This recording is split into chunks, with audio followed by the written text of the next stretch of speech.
My cutters. I'm so sure, does Lotus. I'm sure those will show up one of these days. Yeah, absolutely. Did you say we're live? Yeah. You said we're live, and you stopped talking. Well, I mean, because you were talking, why would I just keep going? I mean, what do you want me to do? Talk over you? What do you want me to do when you cut me off? Yes, talk over him. I want to see. Slam on the brakes and give him the bird. I mean, we both know I talk loud, so I can get louder, I guess.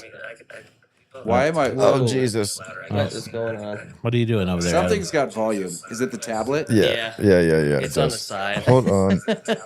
Hold on. Wow. Wow. Wow. Christ. Wow. Wow. Wow. It's just echoing in my fucking ears. Stop doing that. Oh, I usually don't have the sound on, so. Crisis averted. Christian just wanted to hear us in stereo. That's fair. No, nobody wanted to hear that. Hey, Christian, somebody forgot your port. That's not me. Yeah, Lane forgot. I can't believe you fucking do something like that. If Terrible. anyone forgot it, it's Adam. Come on. I totally forgot it. See? What did I forget? Nothing. Just nod your head and say yes. I forgot it. Yes, sir. All right.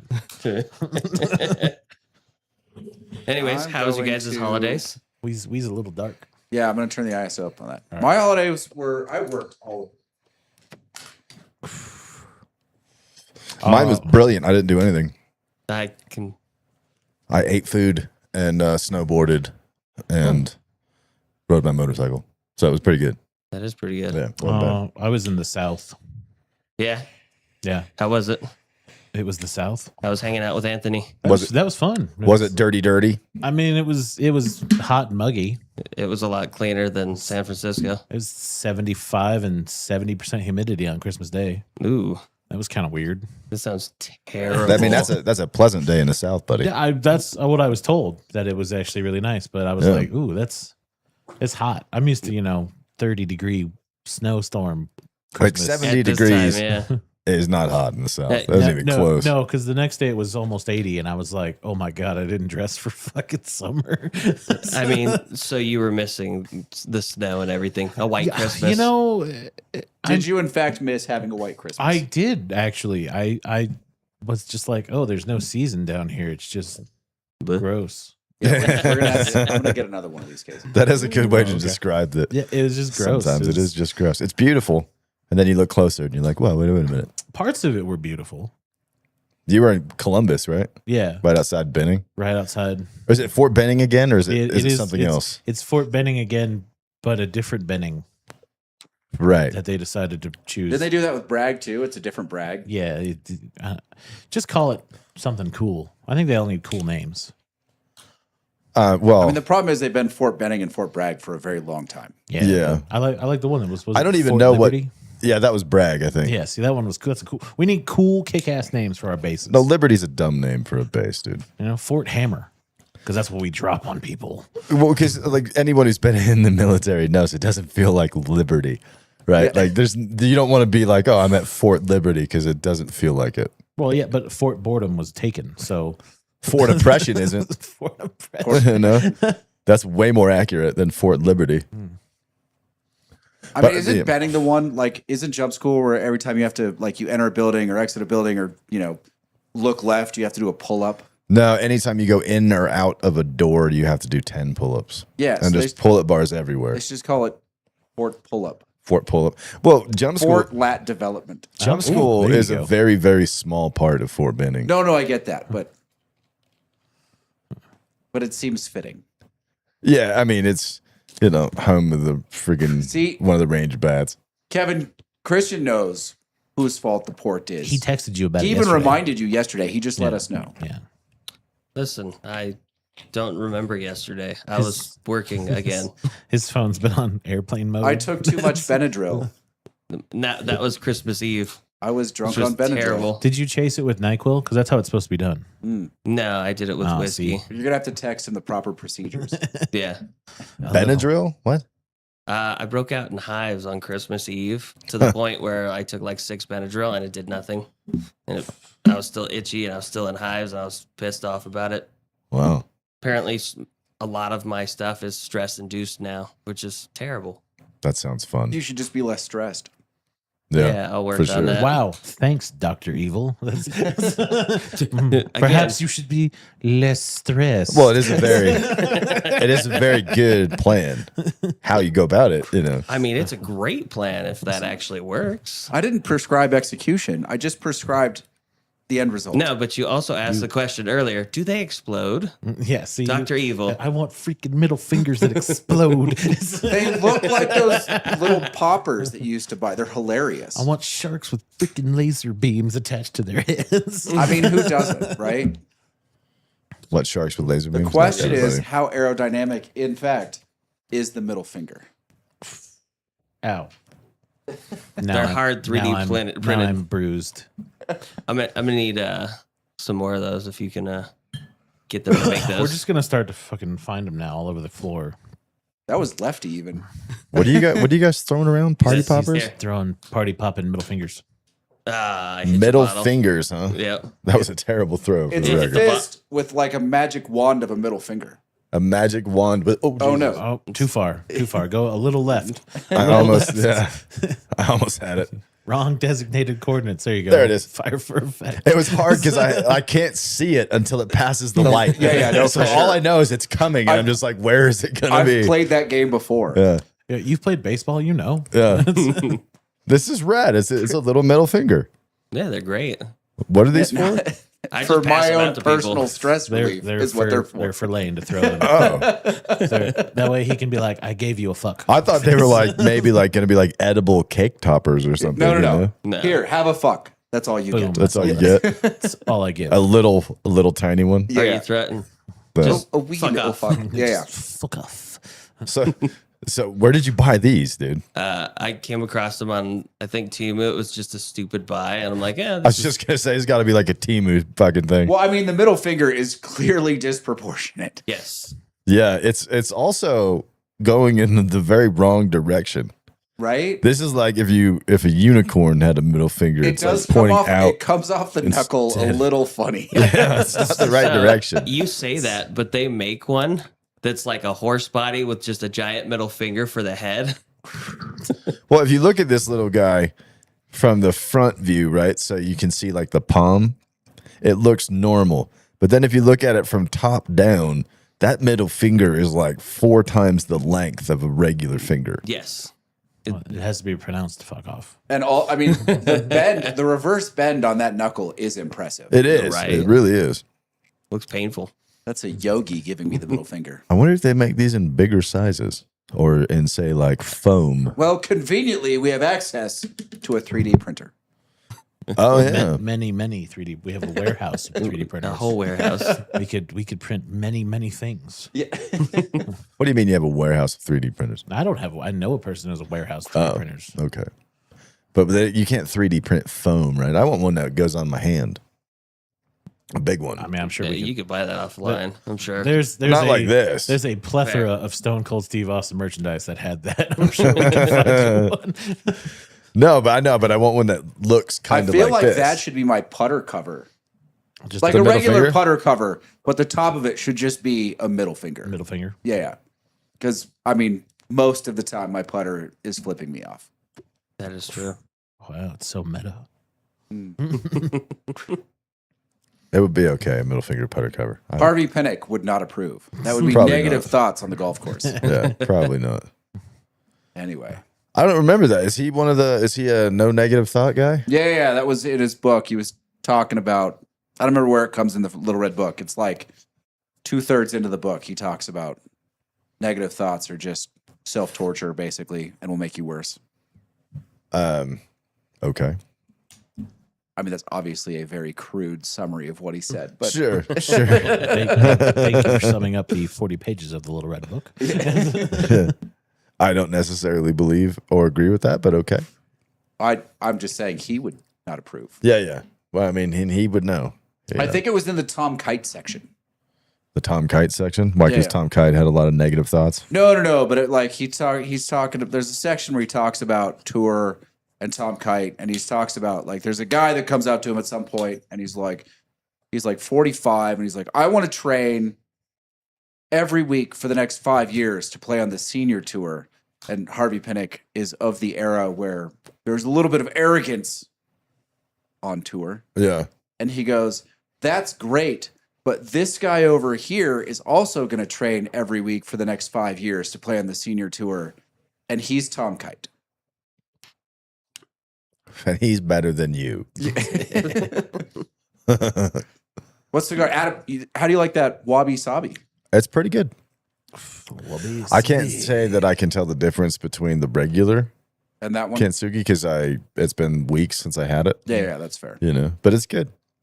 I like that cigar a lot. I It's thought pretty they did a mellow. good job with that. It's got a good smooth draw on it, and it's not too strong. I like it.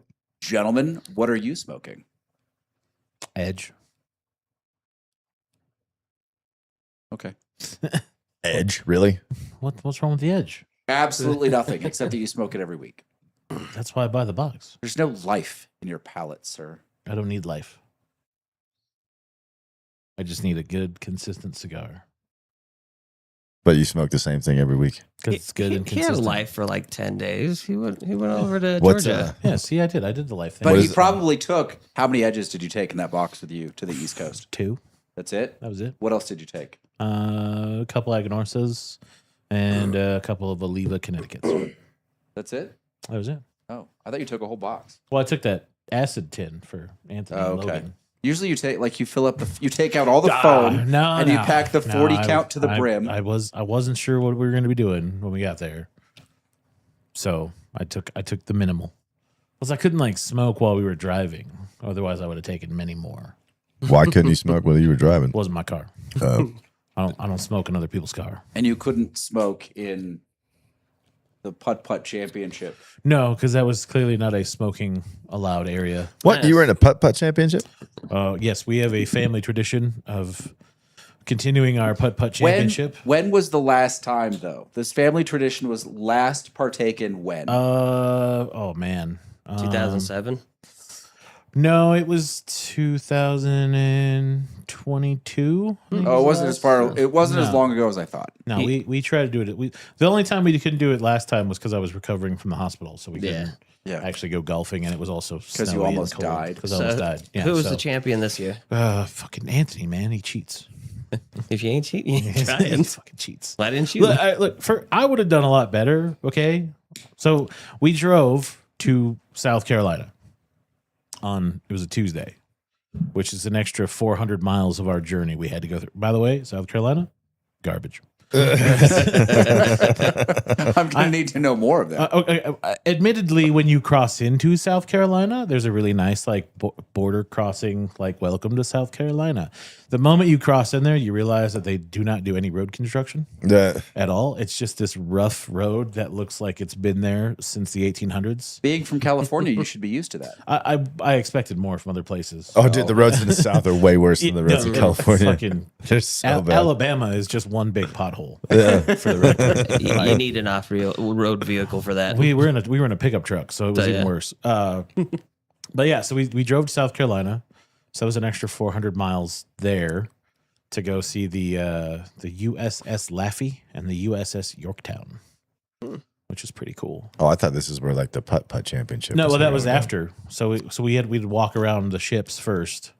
So we did like 3 miles of traversing naval vessels, and then we decided to go putt-putt, and my legs were just fucking You gassed. took a tour of military history just to inspire yourselves for the competition. Actually, the USS Laffey is designated as the ship that won't die.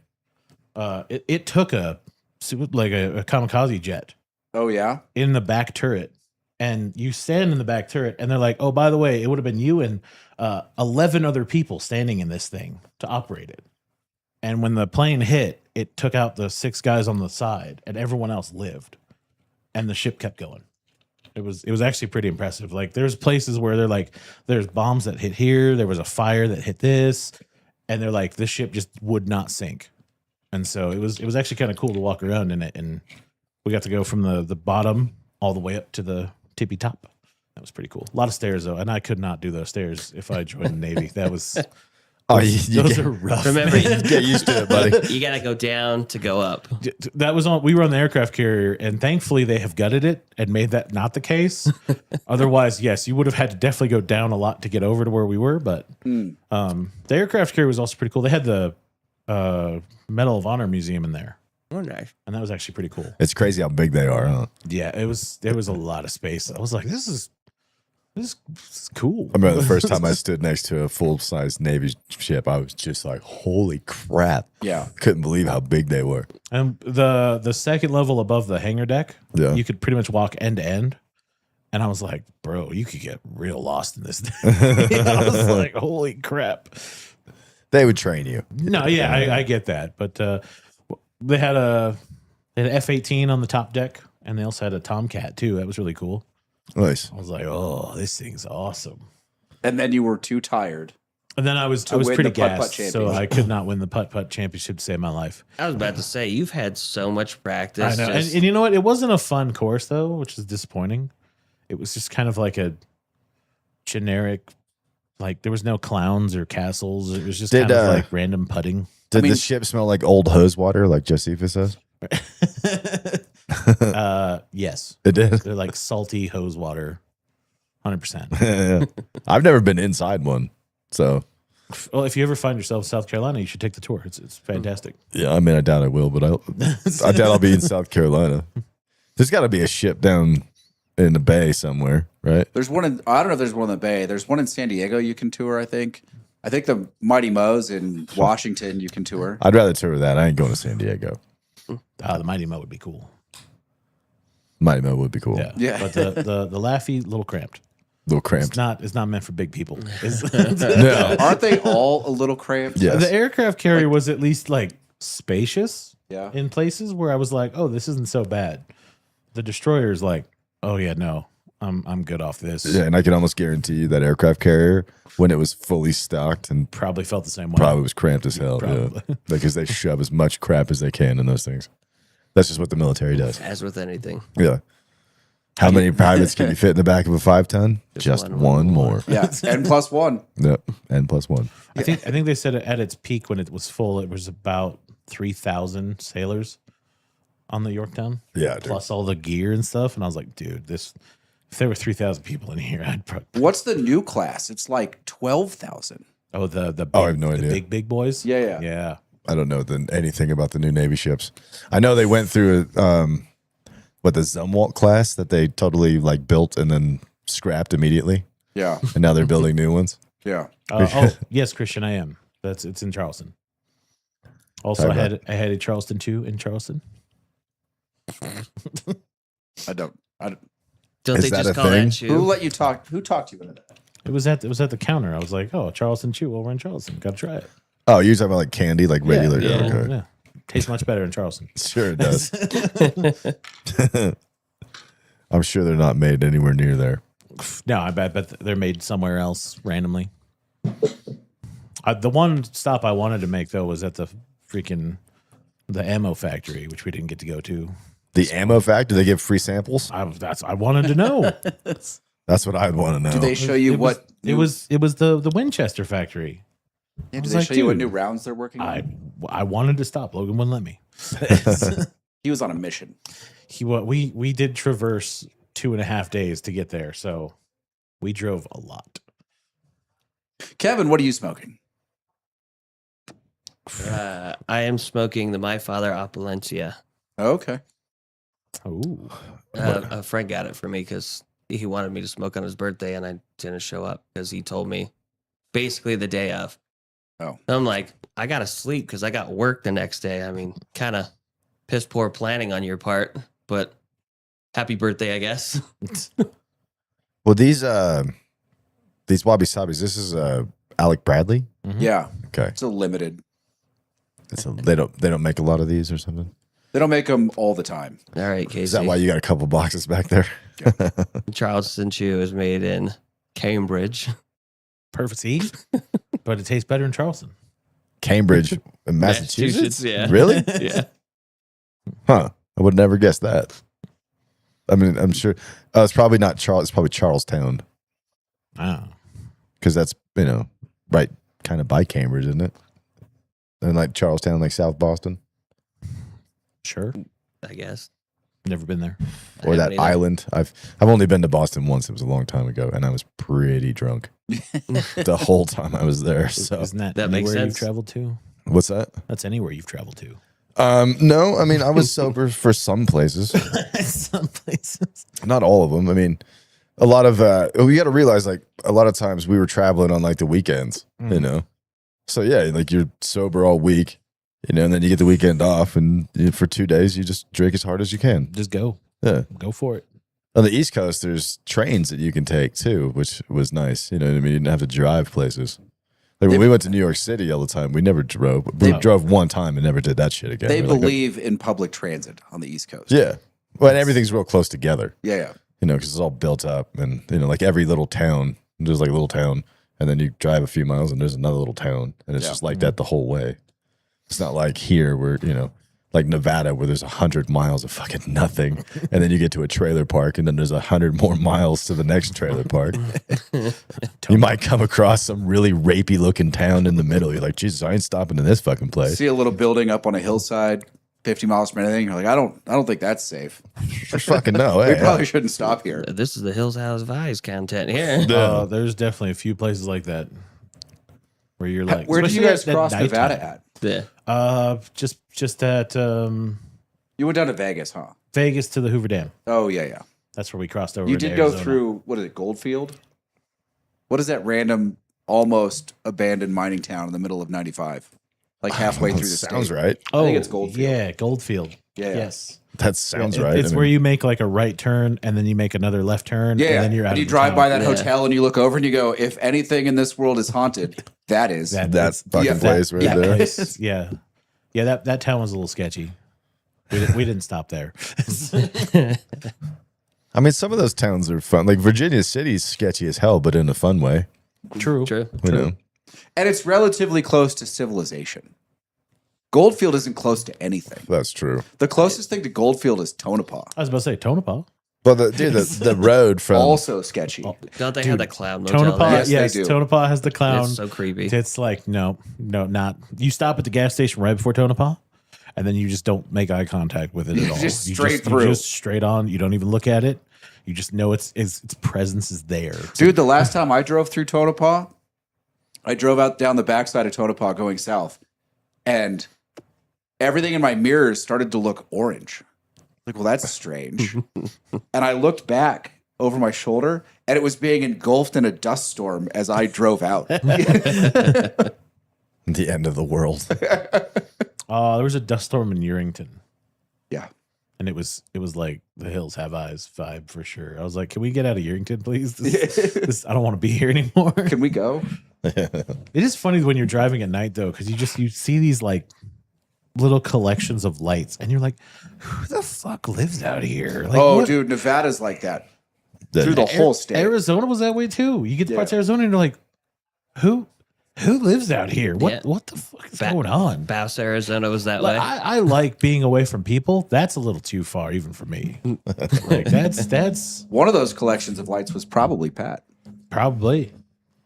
What? Burning Man? Yeah. Big Black Pat? He bought some property out in the middle of nowhere. Man, you should have called him. In Arizona? No, I don't know if he's in Arizona. Oh. Somewhere down in the desert southwest. It's close. I think he's close to Havasu, Yeah. so it's down that way. So. Okay. Close to Havasu. Yeah. He I'm- wouldn't be out in the middle of nowhere. I'm smoking a Mi Carita Red Band, in case anyone's curious. One of Micaderas. Fancy. There's no cigar review tonight, so I don't have to worry about wrecking my palate. Oh, Oh, you guys aren't didn't doing realize that. cigar review? No, we tonight? have some banked. Yeah. And I think Fair. even though this is like after the holidays, most of normal society gets to recoup and like they're coming back refreshed. I think most of us, except for him, did a ton of, and you, well, Kevin and I basically spent the whole holiday season working. So Yes. Hey, I drove a lot. I took a lot out. I did nothing. That was, well, no, I helped Dad drywall a shed. yeah, There it you could be go. all insulated and warm. Yeah, I did do that. So Why'd you drywall a insulated shed? it's going to be a reloading Oh, got shed. it. Yeah, so Basically, so Thought he was finally pushing you out there. yeah. so we won't be freaking frozen when he's reloading stuff. Fair. Oh, yeah, I have that box to give you. To give your dad. It's from George. Oh, yeah. Okay. Yeah. Cool. There's some interesting things in that box. I bet there are. It's- Are these things unmentionables? It's reloading stuff. Oh, that's not. There's nothing bad about those things. there are some silver tip big boy rounds Oh, really? and black tips too. What? I was like, oh, I forgot. I gotta give this box to Lane. I looked at it. I was like, I've been driving around with this in the car. Holy crap. If I got pulled over, there'd be some questions. Not in Nevada. There You've would been driving around with like 50 BMG rounds or something? I think they are. Yeah. I mean, are they like, Yeah. yeah, those are Yeah. 50 BMG? Black and silver tips. I'm like, oh, In California, Okay. you'd be going to jail. yeah, no, that's good. They've You been in didn't drive Nevada. through Colorado, did you? No. No, we stayed south. We went through. And they didn't take his car. Yeah, You went through all the normal states. yeah. Texas, New Mexico. Texas. Well, New Mexico's fairly Friendly. blue, isn't it? It's parts of it are. I don't know. They- It's empty as shit. New Mexico? Yeah. Oof, man. I'm supposed to go down there sometime in June. I made Logan go to the town of Logan, which was hilarious. Turns out that town is in the middle of BFE nowhere. You're like, your town sucks, dude. I did. I was like, this is bullshit. What was the town you turned left at to go to Logan? Santa Rosa, Oh.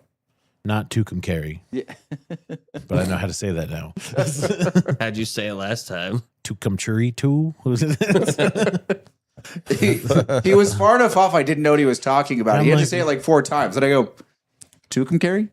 And he Yeah, goes, that's yeah, it. that's it. Yeah, that's the one. Yeah. That weird I don't know how town. you fucking say it. It's in a song from, like the 1930s, Well, but still a song. Some obscure country song. yeah. Not even sure it was country at that point. It might just have been Western. I don't think there was a difference in those days. And then Texas was. I feel like Marty boring. Robbins would argue with you, sir. I don't think Marty Robbins would argue with me. He might. I don't know. He would. Is that where the Blues Brothers jokes come from? Oh, we have both kinds, country and Western. Country and Western. Probably. All of Marty Robbins' songs were about like gunslingers and the Arizona Ranger and Texas Red. That's all Marty Robbins. Oh yeah. The man with the big iron. Yeah, Big Iron Yeah. is Marty Robbins. Yeah. Okay. I actually, thankfully, don't know any of these fucking songs you're talking about. I mean, you've definitely heard, even if you hadn't heard the lyrics, you've heard the song themselves, like the instrumental versions, because they've been in a ton of movies. Sure. I might have heard them. I don't know what you're talking about, Yeah. though. Yeah. That's like a lot of rap songs. I'm sure I've heard them, but I couldn't tell you who sings them or what the hell they're saying. Well, I mean, this is like all of his lyrics are clearly enunciated. Yeah. Once you hear it, you know it. You're like, oh, I know that song. Yeah. They're those kinds of songs. I'll take your word for it. Christian, you'll be happy to know Cameron has been released from his duties in the Cambodian military, and he'll be joining us next week. Oh, he's not getting stuck in no Cambodian prison for Apparently not. He wasn't in long enough. It For might have been being Cambodian AWOL. county jail. I don't know what they would call that. County lockup. Yeah. But it wasn't long enough to be proper prison. There. Was he actually locked up? Who knows? Oh, you didn't. No, you I didn't say, ask. oh. I don't want the real story. The real story is going to be boring. That's probably true. Yeah. We Unless made it was really locked up, in which case I want to know about this. I want to hear this story if he is. No, it's going to be like the hostel flooded. I was working too hard. Yeah. So horse shit, basically. All the normal things. Well, I mean, just that's like hearing Cameron say he's working too hard. You know what I mean? Like, come on. You know, his perspective, I think, Next is just, week will be the first podcast interaction between Adam and Cameron. That is true. Which That should if be I'm entertaining. being honest, I'm kind of looking forward Tune to. in. I haven't seen Cameron in like 15 years. I haven't seen Cameron in like 4 years, 5 years. Yeah. And before that, it was even longer. Yeah, The last time I saw Cameron was the last time I was in Slow. that's fair. That wasn't that long ago. It wasn't quite 15 years. Yeah, it was. Was it? Yeah. It was definitely, it was like my late 20s, I thought you were joking. early 30s. He was really drafted into their military. That would be fucking, I mean, if he had a story like he was somehow a military advisor for Cambodia, I would fucking laugh my ass off. I would love to see though. And I wouldn't put it past him. I could see him like on the back of an elephant. I mean, there was a time when he thought he was going to do private protection details in Mexico. Yeah, sure. I could see that. He was telling me about the weapons he was going to get to carry. Every single one of them's illegal in Mexico. What, the Super Soaker 9000? Yep, that's it exactly. And even that, I would worry about his shoulder being dislocated. That's the one with the backpack, right? I actually think you can buy guns in Mexico, but I think there's one gun store in Mexico City, and that's the only place that's allowed to sell them. I don't know. I mean, There's a lot of weapons in Mexico for one store. Well, no, they didn't come from that That store. dude should be a billionaire. Like all of those weapons came from here, you know? Like all the rifles and shit, they all came from America. Not all of them. A good portion of them. Some of them came from Brazil. defunct communist countries. Or Brazil. Constantinople. From the tourists. You don't have to worry about those, though. The fucking tourists, those just never fire.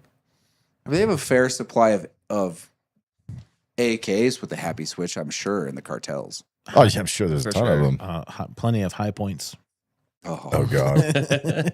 Fucking Many a yeet cannons to be had. yeah, Mr. Armor and his high point.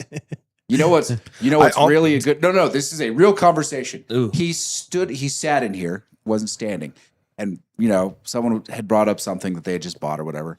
And he goes, what's really a good gun? And I'm ready for a lot of things. Like there's a lot of guns out there that people think are bad, that other people think are good, and it's a fair argument. And he goes, I have a high point, and I just started laughing. I go, you just can't. Like you just can't do that.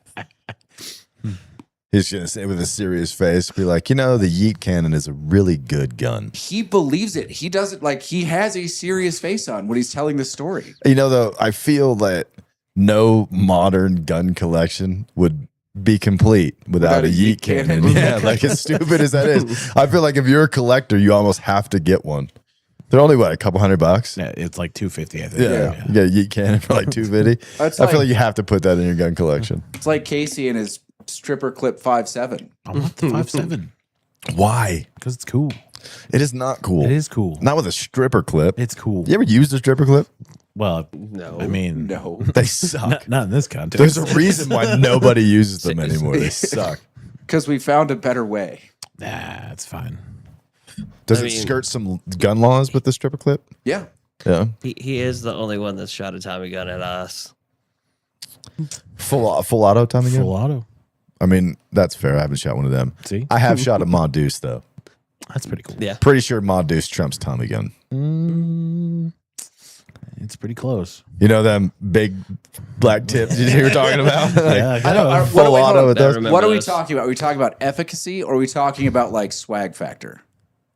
Oh, I mean, I think the Ma Deuce gets it in both, I if think I'm honest. I think the Tommy gun might have it in swag factor. I don't think so, The buddy. Chicago typewriter. Yeah, it's got a good name, but so does the Ma Deuce. You know? I mean, it was used in some of the most famous mob battles with the revenuers ever. Yeah, I know. It's got its name basically from one fucking St. Valentine's Day massacre, Yeah. yeah. right? The Ma Deuce earned its reputation over many, many war, like real wars. And he still it still keeps earning it. Yeah, still keeps doing it. I get that, but you can't really carry around a Ma Deuce. I mean, you just got to hit the gym, It's- like I real don't- hard. Yeah. I don't You know. know I feel like there's some people in this world that can do. There are not enough gym days in existence. Every day's leg day, buddy. That's what you're doing. I've had to carry up mountains. It takes two people, one to carry the ammo, the other one to carry the actual Modus, which is terrible. Yeah, no, I've only ever fucked with them when they've been mounted on something. Yeah. I never had to carry one, thank Carrying God. one is terrible because you basically just I put would a piss and moan backpack if they sling gave on. me the 60, let alone a Mod Dude. I'd be like, you're out of your fucking mind. Yeah. There's no way I'm carrying. I'd be fucking better off carrying you than that thing. You don't want to be in the rear with the gear? No, man.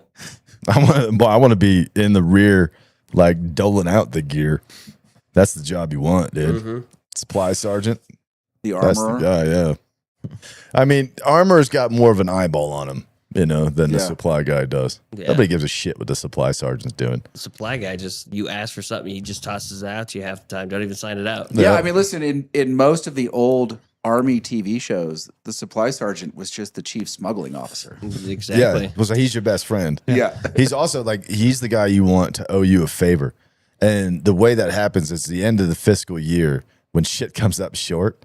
If you can somehow procure something that he needs from somewhere, To it doesn't complete matter his where. list. Yeah, he will thank you in ways you can't possibly imagine. For sure. So I was always procuring shit for the supply guys because anytime you needed anything, if they liked you, they just fucking give it to you. They could make shit disappear, reappear. Like they were fucking magicians with fucking inventory. I bet. Yeah. So like anything you needed, you just go ask them. They'd be like, "Well, I kind of need this." You'd be like, "Say no more, buddy. I'll be right back. Go steal it from this unit." All right, the bourbon's on the table. Let me get this out of the way. Yeah, I've been meaning to ask that. Whiskey number 1, Baumburgers 108. It's a 25 release. Okay. Whiskey number 2 is mystery whiskey, as usual. All right. Whiskey number 3 is batch. There were 2 batches of E.H. Taylor barrel proof this year, 14 and 15. Is batch 14. It's the first release of the year. And there's some, they're not really separate batches. The proof just changed a couple of decimal points from one day to the next, whatever. It's Buffalo Trace. They don't actually tell anybody anything, so everyone's just guessing. But there's 2 distinct proofs that came out months apart of E.H. Taylor barrel proof. And this is the first one. The Bomberg's pretty good. Yeah, the Baumberg. Baumberg is one of Michter's limiteds every year. It's usually pretty good. Okay. That's They, pretty good. I mean, I think now that everyone's doing super high proof, the proof snobs are like, well, 108 proof. Same people that badmouth like old Rip Van Winkle and Wait, Pappy 50. aren't you guys proof snobs? No, I enjoy high proof, but there are some people out there that will just buy the highest proof they can get, regardless of its actual flavor profile. Sure. I mean, Casey's right there. He's just got pinky out and everything. Ooh. That's not I haven't even smelled them yet. number 2 leaves much to be desired. Yeah, it's overpowered by the Bomberg. Yeah, it's All right, how do you guys feel? Because I work in the restaurant business.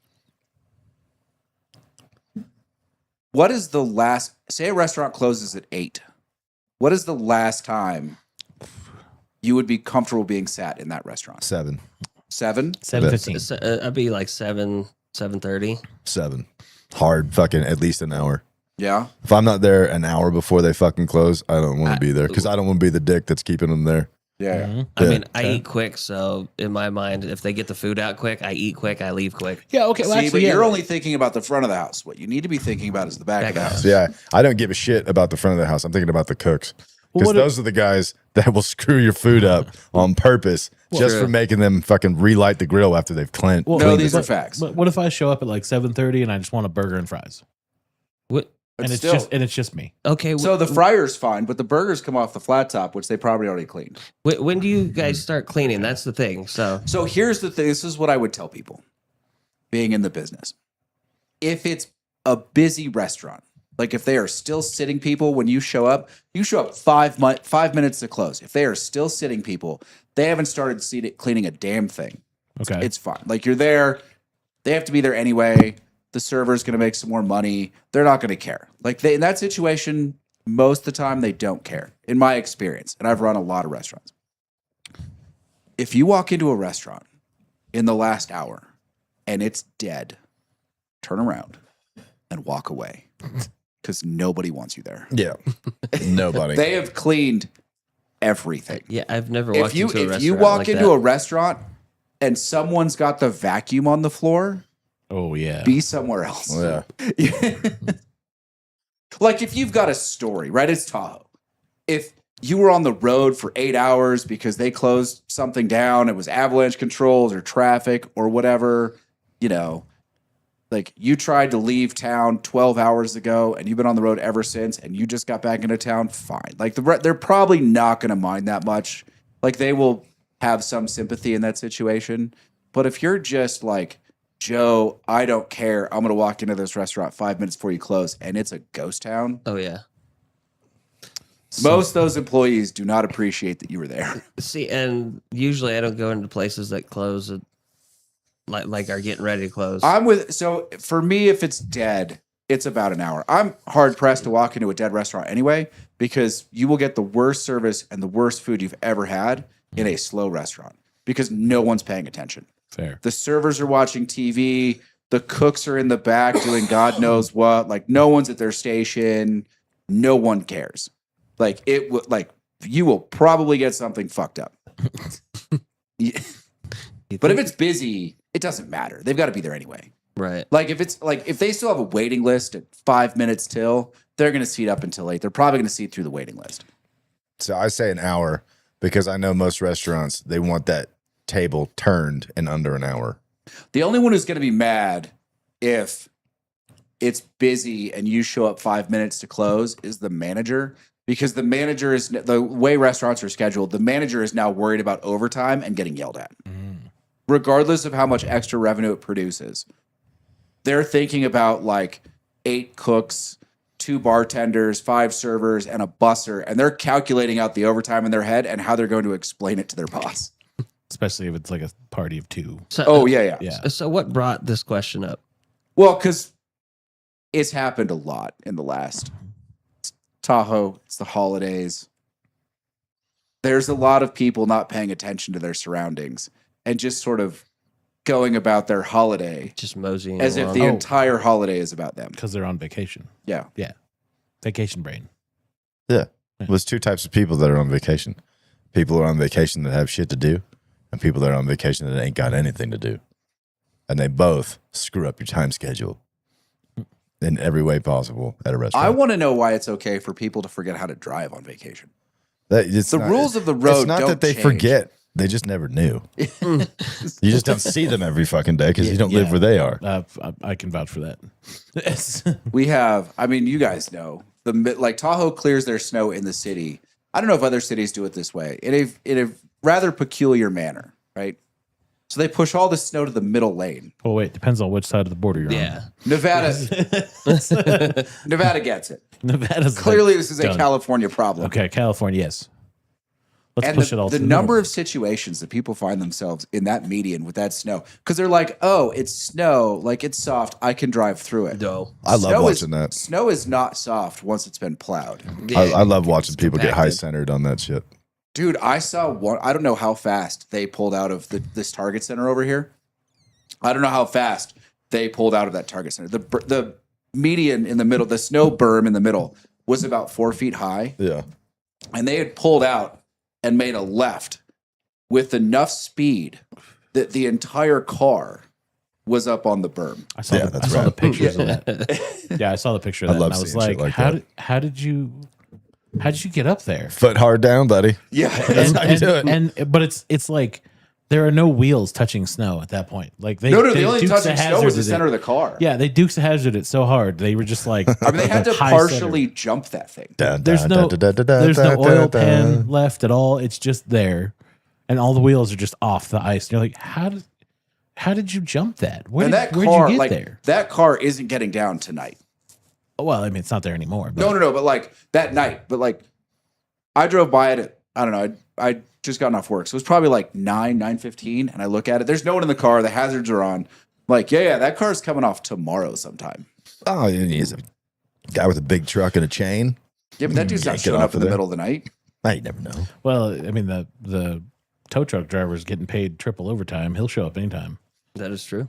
Yeah, but they won't come out if there's chain controls. Oh, that's true. Yeah, no, never mind. What? They won't? They won't come out if there's chain controls unless it's emergency and it's called in by PD or CHP or somebody. I will say to get a tow truck on Kingsbury is damn near impossible because every time I've broken down there, they're like, "Oh yeah, we'll send one hour, 2 hours," and then I call back. They're like, "Oh, we have nobody going up there."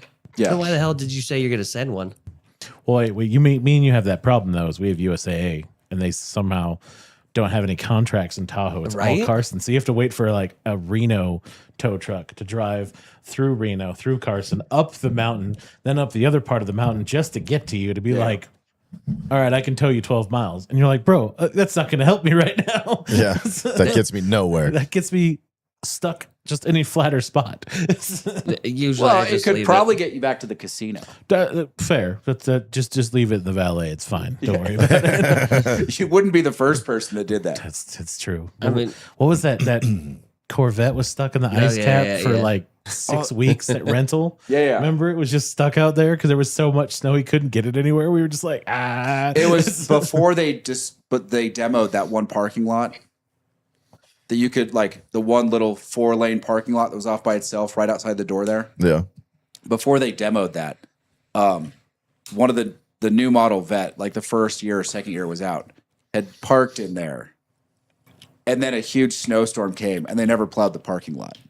And the Corvette just sat in there Just oh Jesus. for like most of the winter. it was hilarious. Did you see it when they got it out? Was it ruined? No, I probably not because there was nothing happening in there. They weren't pushing around snow to like shift weight and crush it or anything.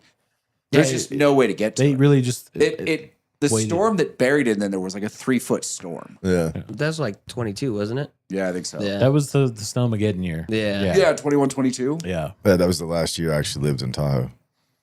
And that was probably one of the motivating reasons to leave because I was shoveling snow every damn day.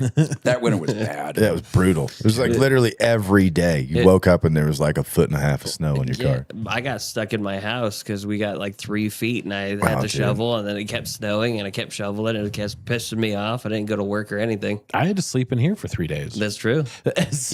You couldn't even get to your house because they didn't plow I the lived roads. half a mile away. I couldn't even get there. I was like, nah, it's cool. I'm just going to sleep in here. It's Just fine. sleep in the cigar shop. Yeah. I had a rollaway bed. It was fine. Did you get it from the hotel? Yeah. That's rad. They wouldn't give me a snow room. I was like, all right, fuck you then. I'll just get a rollaway bed. And the late night guy was like, I'll bring it to you. I don't care. I was like, my man. My man. Why wouldn't they give you a room? Were they fucking full? No, because I didn't have a manager to sign off on the paperwork. Oh. And the GM at the time wasn't doing that for some reason. Yeah, so it was comfy. Like, It turns out rollaway bed folds up nicely. It fits in the back. Man, shit. Yeah. They don't surveillance guys weren't giving you shit. They didn't like call security on I don't you. think anyone knew I was in here. Don't they Mike didn't care. Mike doesn't give a shit. Okay. Not their cameras. Oh, really? Closed circuit. Oh, okay. Yeah. These are all your cameras. Yeah. I thought like at least one of these was the casino. No. No. Oh, sweet. So I could literally crash in here and nobody would know. Yeah. No. Fucking beautiful. I've slept in here. The chairs were there at the time, and I slept behind Yeah, them. you sleep behind him? I'm like, nobody's gonna see me. Oh, here. when we had to push forward, we had those high tops back here. You could totally lay behind him and be like, nah, it's fine. I just moved table over, and I slept right there. You could just throw these curtains up. Dude, they had that at Kirkwood. Kirkwood there's no exit from Kirkwood for a day. This last storm. Yeah. That's the best. Those are the best days, dude. The Animal House and the beef with the 7800 becomes a circus when it's snowed in. Yeah. Well, I don't know now. Right. Now 700 is probably still a circus. yeah. I haven't been there in a while. There were 2 cars that parked out. They posted on Facebook that parked in 700's parking lot overnight. Yeah. And probably some kids from Animal House. No one has copped to it. Ran a rail jam on the cars that were left over in the parking lot. That's rad. The Animal House, I love that place. I have so many good memories from the Animal House when I was like 14, 15 Oh yeah. of just like drunk 23-year-old girls hitting on me and buying just all sorts of things you shouldn't buy at 15. Yeah. Like that was one of the things, like if you couldn't find any of that stuff, right, you could drive out to the Animal House and it was there. Yeah. You know, you could get it. It's just like an hour drive each way, you know? They did. It's not really Animal House anymore. They rebuilt it, Yeah, I know. It's not like it was. and it's Vale. It's not private. Like Kirkwood was notorious for doing things they shouldn't be doing. Yeah. Oh, Kirkwood was the best back in the day. The Ski Patrol Shack had a fucking soda machine that dispensed beer. They didn't fill it with sodas, you know. They filled it with beer. That's awesome. Yeah, so for $1, you could get a beer. And the top like 7 were exactly what the label was. It was like Bud Light, fucking Coors, whatever. And then the bottom one was like it was a mix. You'd never know what you were going to get. So you just pump in dollars, and we would literally shove them, our pockets full of beers, get on the chairlift and just chug as many as we could, ski over to the smoking cave, get really stoned, and then go down to the bottom and get back on the chairlift and start chugging more beers. Dude, one of the guys that worked out at Kirkwood, he's a restaurant guy. I was telling that story, and he's like, that wasn't a thing at Kirkwood. Like, oh, yes, it was. Yes, it was. It absolutely fucking was. He's like, they didn't do that kind of stuff. I'm like, oh, they did. Oh, yes, they did. You just didn't know the right people, apparently. Yeah. They absolutely did that See, shit. I'm telling you, that's why you guys need to see Out Cold, because that's Tahoe in the 90s, 100%. Yeah, there was worse shit going on too. Like, Oh, yeah. there was just the beer and the weed. That was like the everybody at Kirkwood. Oh, Animal House was like whatever you wanted to find. Oh yeah, night skiing every day. Even up until when we opened 7800, Animal House was still Animal House. Yeah. And we would get like the opera crowd, which was kind of upstanding. It was still the Kirkwood crowd, but it was more traditional bar crowd. Yeah. And then they would leave about 8:30. And then Animal House would just flood the building. Yeah. And it was a whole different scene. All the degenerates. It's a good time. It's actually a great time. When it was the Battered Beaver, it was just fucking insane. It was like an 80s movie. Battered Beaver, Tower Bar, Shoot the Moon. Yeah. All the same owner. Yeah. Just kept changing the name. That's awesome. 7800 was the first like different owner it had in like 30 years. Yeah. Just ruined the vibe. And now 7800 is on like its 4th owner. I will always think of it as the Battered Beaver. Yeah. Yeah, because that's what it was when I was a kid. You know, and that's what even the I can still see the sign. Yeah. You know, it looked like a battered beaver. Like it was bad. You know, it was one of those things you just like squint your eyes. You're like, oh yeah, I see it. What? You know, Oh, there it is. To a 14-year-old, you know, you're like, oh yeah. I miss those days. There was nobody up there in those days. You could literally ski up to most chairlifts, no wait. Like chair 2, because you have to ski up a chairlift to get to that one. You'd always ski down to it, and there was never a fucking line. You never even had to unbuckle. You could just go straight up to the chair and sit down, and it would just take you up. That's nice. It was so good. And the park they had back in those days was terrifying. Kirkwood had this, like, in the 90s, they built this super park that had like 60, 70 foot features and shit. Like nobody was going in it. I tried one of the step downs, like a 50-foot step down, and I was an idiot and I was stoned. And we were trying to do this after it snowed like 7 inches. So I didn't have the speed to clear the step down. I just landed on the flat, like right on my tailbone. I couldn't walk right for fucking a week after that. Like the next day I had to literally roll out of bed because I couldn't sit up. My back hurt so bad. Yeah. Man. It was bad. Those are fun days though. I miss like the shenanigans we used to do at Kirkwood. You can't do it now. No. Everything. Vale wants no part of any of that. Yeah. They're still more relaxed at Kirkwood than they are at Heavenly. Yeah. Like I don't know. And Heavenly is more relaxed than North Star. Yeah, North Star is freaking all kids. It's all families, and it's like their luxury mountain in Tahoe. California luxury. Although they dropped that, but that's what they tried to market it as for a while. Was California luxury. Oh yeah. Yeah. And then they realized that everybody hates California. They're like, maybe we'll just go with luxury instead of California luxury. No, they dropped luxury entirely. They're trying to do just the down home ski mountain thing, which doesn't really work when you're, one of the local ski mountains to Truckee. Yeah. When what they charge too. Yeah. It's funny because in the early 2000s, the video game Amped 3 came out. Yeah. The first mountain that you snowboarded on was North Star. Really? Yeah. I mean, if you're a park rider, they do a very good job. Yeah, like it was You like have a to. full. There's full nothing ski. else out there really. Yeah. Although if you did like the trees over there don't get skied out because most of the people just ride the runs over there. Yeah. So you can almost always find some good snow in the trees. Well, the backside's not awful. No, it's not. It's just not huge or that steep or you know what I mean? Like Isn't Yeah. the backside where people usually get lost? not at North Star. No. I mean, people do get lost at North Star. It's one of those like, how? Oh, okay. It's one of those like You really have to try to get lost. You got to be not paying attention. I mean, you can get lost at Heavenly pretty easily. Heavenly's easy to get lost at. Yeah, it's huge, and there's a bunch of traverses to different parts of the mountain. And if you don't know it, it's easy to just miss one and go the wrong way. Well, I get down into one of the little, like one of the low spots where you can't see anything, and you look around, you're like, I don't know where I am. I just like when I see people coming out like from under the gondola at the bottom of the mountain. You're like, how'd you get there?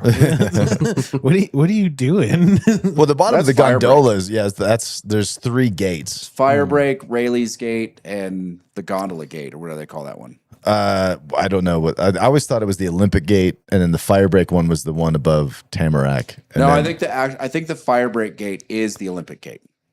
okay. So you can actually just go down the whole way there. Yeah. Oh, okay. Yeah. There's 3 gates that you can get into it on. I always figured people just got lost. They just ended up No. coming out of the state park like, well, how did we get here? It's actually one of the best runs at Heavenly. It's not the best, but it's one of them. It's just hard to get back to. No, it's not that hard. You end up at the loop road. It kind of okay. It kind of sucks if you don't carry speed through the bottom because it's really flat at the bottom. Oh, okay. Yeah, so if you take the wrong direction at the bottom, you can end up walking a little bit. But other than that, it's not bad. Like, yeah, because it's what you just pop out and get back on the gondola. Is Yeah, I that- mean, you're basically just walking to that state park. Oh, okay. And it's really easy when you're going down to just be like, oh, we got to go that way. Every once in a while, someone goes right and ends up in like a neighborhood on Kingsbury Grade or something. Yeah, you got to go real far right for that, though. I was about to Yeah. say, have you guys tried to just get I home? had a guy in here. I have, yeah. While he was gone and I was working the shop, I had a guy in here a couple seasons ago. Like he was telling me a story this season from a couple seasons ago where they ended up hitchhiking on Kingsbury Grade. Yeah. So I tried it once getting back to the apartment when I lived there. Looks like it's doable, but it's not. Yeah. The bottom is much too flat, and you end up walking for like a quarter mile on just flat shit through a bunch of snow. Ugh. But you can get most of the way there, but the last bits, it's not worth it. Sucks. Yeah, it's not worth it. So if you split board it, would it be easier then? Yeah. Yeah, you could do it on a split board fairly easily. But even then, it wouldn't really be worth it because by the time you set up the split board, and started going, it would just.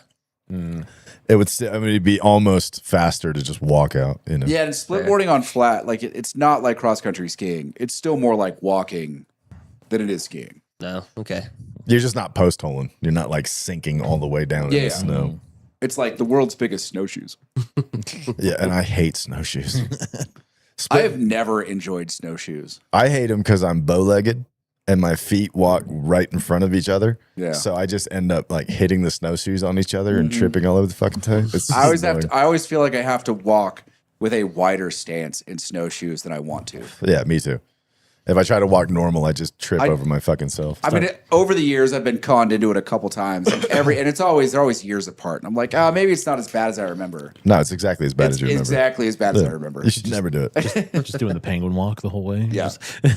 Yeah, snowshoes suck, dude. Cross country skis are way better. They keep you on the snow just like snowshoes Well, do. and there's a very limited, like, amount of snow. Like, it's a very small window where they're effective. Yeah. And the snow has to be a particular density. It's a very small window. Anything above that window, and they're almost as useless as just walking in boots. Anything below that window, and you could just walk. Yeah. Yeah, that's fair. They do kind of suck. I hate snowshoes. Like I said, I have a pair of snowshoes. Never opened them. Still in the same package. Got it for No, Christmas. because if you're going to traverse flat snow, they make a snowmobile, and that's way funner. It is way funner. Yeah. Like, oh, it's flat now. Dude, I know a Let's bunch get of on the guys that snowmobile. just stop skiing and snowboarding, and they just have sleds, and they just take them out. Yeah, I know a bunch of guys who do that too. I don't really, that's not for me, to tell you the truth.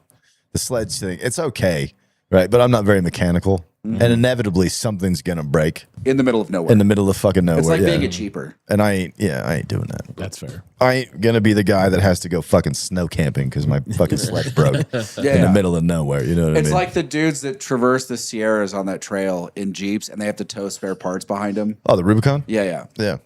You're like, I don't know that I'm all that interested in this affair. So I know a bunch of these guys that do this. I go golfing with them. And they love this shit, right? But they're all mechanics. Yeah. Like they all like wrenching on shit. So they go out. Like Dean would have been fine. Yeah, they try to break this shit just so they can fix it out in the middle of fucking Because nowhere. it's an extra challenge for them. Yeah, to them that's fun. Yeah. To It's me, like- that's like the worst possible fucking way to spend a day. It's like the people, it's like the winchers. They go out and get stuck, so they have to use their winch. You're like, I don't see the appeal. Yeah, I mean, we used to do it with the Humvees. Yeah. Yeah, we call it driver training when there was nothing to do, and we would just take the Humvees out on the back 40 and try and get them stuck. Yeah, I mean, if there's nothing to do, Yeah, fine. but it's harder than you think to get a Humvee stuck. Yeah. I Yeah, Kevin generally knows. They go imagine through it's anything. very Oh, yeah. difficult to get a Humvee stuck. It's tough. You got to work, dude. Plus, Unless the trail's just too narrow. Like I saw my buddy James get one once into like a little ravine, and he had fucking one wheel on the ground, and this thing was still kind of moving. Yeah. I mean, like it was like this, Yeah. and one wheel's fucking touching, and it's still trying to crawl along. And James like, it's not stuck yet. And I was like, Jesus Christ! I thought the wheels were gonna fall off, you know. But fucking, it got righted. We fucking pulled it out, and that thing just drove right off. Yeah, no, the kryptonite to a Humvee is 70 miles an hour. They don't do 70 miles an hour. yeah. If they would shake you to death at 70 miles an hour. But I don't think they go that fast. I think mine only went like 60. No, I They feel start like shaking at 55. Yeah, they start shaking early, but at like Yeah. 70, you would be just like. this is what I'm saying. Like, if you could get a Humvee to 70 miles an hour, I feel like parts would start falling off. You probably could downhill. Yeah. Like if you had a good run downhill, you could probably get it up to that speed, but it would be terrifying. It would be just shaking itself to death. It'd be fucking the wheels all big and wide and shit. it's not going to stop. It might not. And that's the thing. Like the army, if you wreck a Humvee and it's because you were doing something stupid, they will make you pay for it. Oh, yeah. Like they will garnish the shit out of your paychecks and make you pay. Like they might just not give you a paycheck till you're out of the army. Yeah. What I knew a happened? couple guys that got in trouble doing that shit. What happened? That's Humvee? nonsense. You can buy an old Humvee now for like $12K. That is true. Yeah, but when I was in the army, that was like a whole year's pay. No, fair. You know what I mean? I think I actually made less than that my first year in. My first, so 98, I think, because I started as an E2. I had the Blue Falcon stripe. Yeah. I had the Buddy Fuck stripe. I think I made 800, maybe $850 a month for my base salary. And after taxes, like my fucking 2-week paycheck was like $300. Dude, that's like, you don't realize how much wages change over your lifetime. I was telling him earlier. Yeah. I was talking about Slow Brew, the bar that I ran in college. Yeah. And we were doing about $3.5 million a year, Yeah. right? And like in today's restaurant world, that's not, I mean, it's still a decent restaurant, but it's not anything exceptional. Like I was doing $3.5 million a year with $3.25 beers and $3.50 cocktails. The Yeah. only thing more expensive was a Long Island, was $5. What do you think you'd be making now with modern prices? Oh, in that place? Yeah. $10-11 million a year. Yeah. At the volume we were doing? Not bad. I mean, Isn't a it a- Long Island today is $16. It's, Ooh. Didn't it move places? well, it did, and then it went out of business because It did go out of they business. broke the cardinal rule of working in college town. What's that? They got caught serving minors a bunch, A bunch. like 4 times in a year, I think. Oh wow. And they were like, about your license. It is you need revoked. to sell that now. You go. So the wife and I, because we just talked about drinks, but we went to the Cheesecake Factory the other day, and I picked up. I got a whiskey. What's that one? Not a sour. The other one. And it's whiskey's in the name. Yeah. Whiskey ginger? No. We make it here. It was that holiday one. The old fashioned? Old fashioned. I got an old There's fashioned. no whiskey in that name. You're right, but there's whiskey in it. They call it a whiskey fashion. But Yeah. it was really The old whiskey It, fashion. it was red. It was sweet. They had an orange peel and like 2 cherries on it, and it was just way too sweet. Was it over a big cube or a little cube? Big cube? And it was still that sweet. Yeah. Ugh. And That's I'm like, gross. Well, it I is the slammed it Cheesecake and I pushed Factory. it It's to all the sugar. side. Well, they just like throw a bunch of simple syrup in it or something. So it Yeah, seemed and like they probably put some. I mean, if it was red, they probably put some Grenadine? sweet vermouth in there or some grenadine. Grenadine. I was something thinking it was stupid. grenadine. Yeah, it could have been either. Yeah, I tried it and I'm like, no, I'm never gonna have an old fashioned at a place again. I'll just have Lane make it. Anthony ordered an old fashioned at one of the restaurants we went to. Mhm. It was like $25. Yeah, they're expensive. Mine And was 17. I was like, bro, that's tiny. He's like, no, that's pretty standard. I'm like, no, it's not. That's tiny. It was just this little. I'm like, dude, you paid $25 for that? It kind of depends on the glass. So the old fashions we make are 2 ounces of booze, a quarter to a half ounce of syrup, depending what it is, and like 3 to 4 dashes of whatever bitters we're using for that old fashioned. All right. And in like a normal size bucket, it looks pretty good. It fills up to right about where the big cube is. Like you get just a little shiver of the big cube above the alcohol. If Okay. you use the big glasses that we have, it's like it barely makes it halfway up the cube. But it's the same drink. I mean, I feel like this glass was just big enough to hold the ice cube in. Oh, and it still looks small? It still looks yeah, small. yeah. They're probably doing like an ounce and a quarter for the old fashioned. We just can't make an old fashioned. You have to use the, like, we used to call it the martini pour because if you're filling a proper martini glass, you need to use more than a standard pour to get the right dead space at the top of the glass. So you just charge more for it. We just had a martini pour button. Old fashioned's the same way. Genius. Manhattan's the same way. I've already started working on the summer cocktail list. Already. Dude, the simple syrup I'm using for our tequila old fashioned, Ooh. I think I've just about nailed it. So I use that pineapple simple as the base, but I've started adding a bunch of stuff to it. Okay. I had 2 of them last night. I'm pretty happy with that. You didn't bring me one? Too far. Do you want me to bring in the syrup? Yeah, I would love to try one now if it's got different shit in it. I'll bring in the syrup. I'm using the same grapefruit bitters because the grapefruit bitters with tequila are perfect. All right, I'm down. I'm down to try it again. Hell yeah. You guys and your bougie drinks. That's right. Hey, listen, I have to create bougie drinks because I sell them for a living.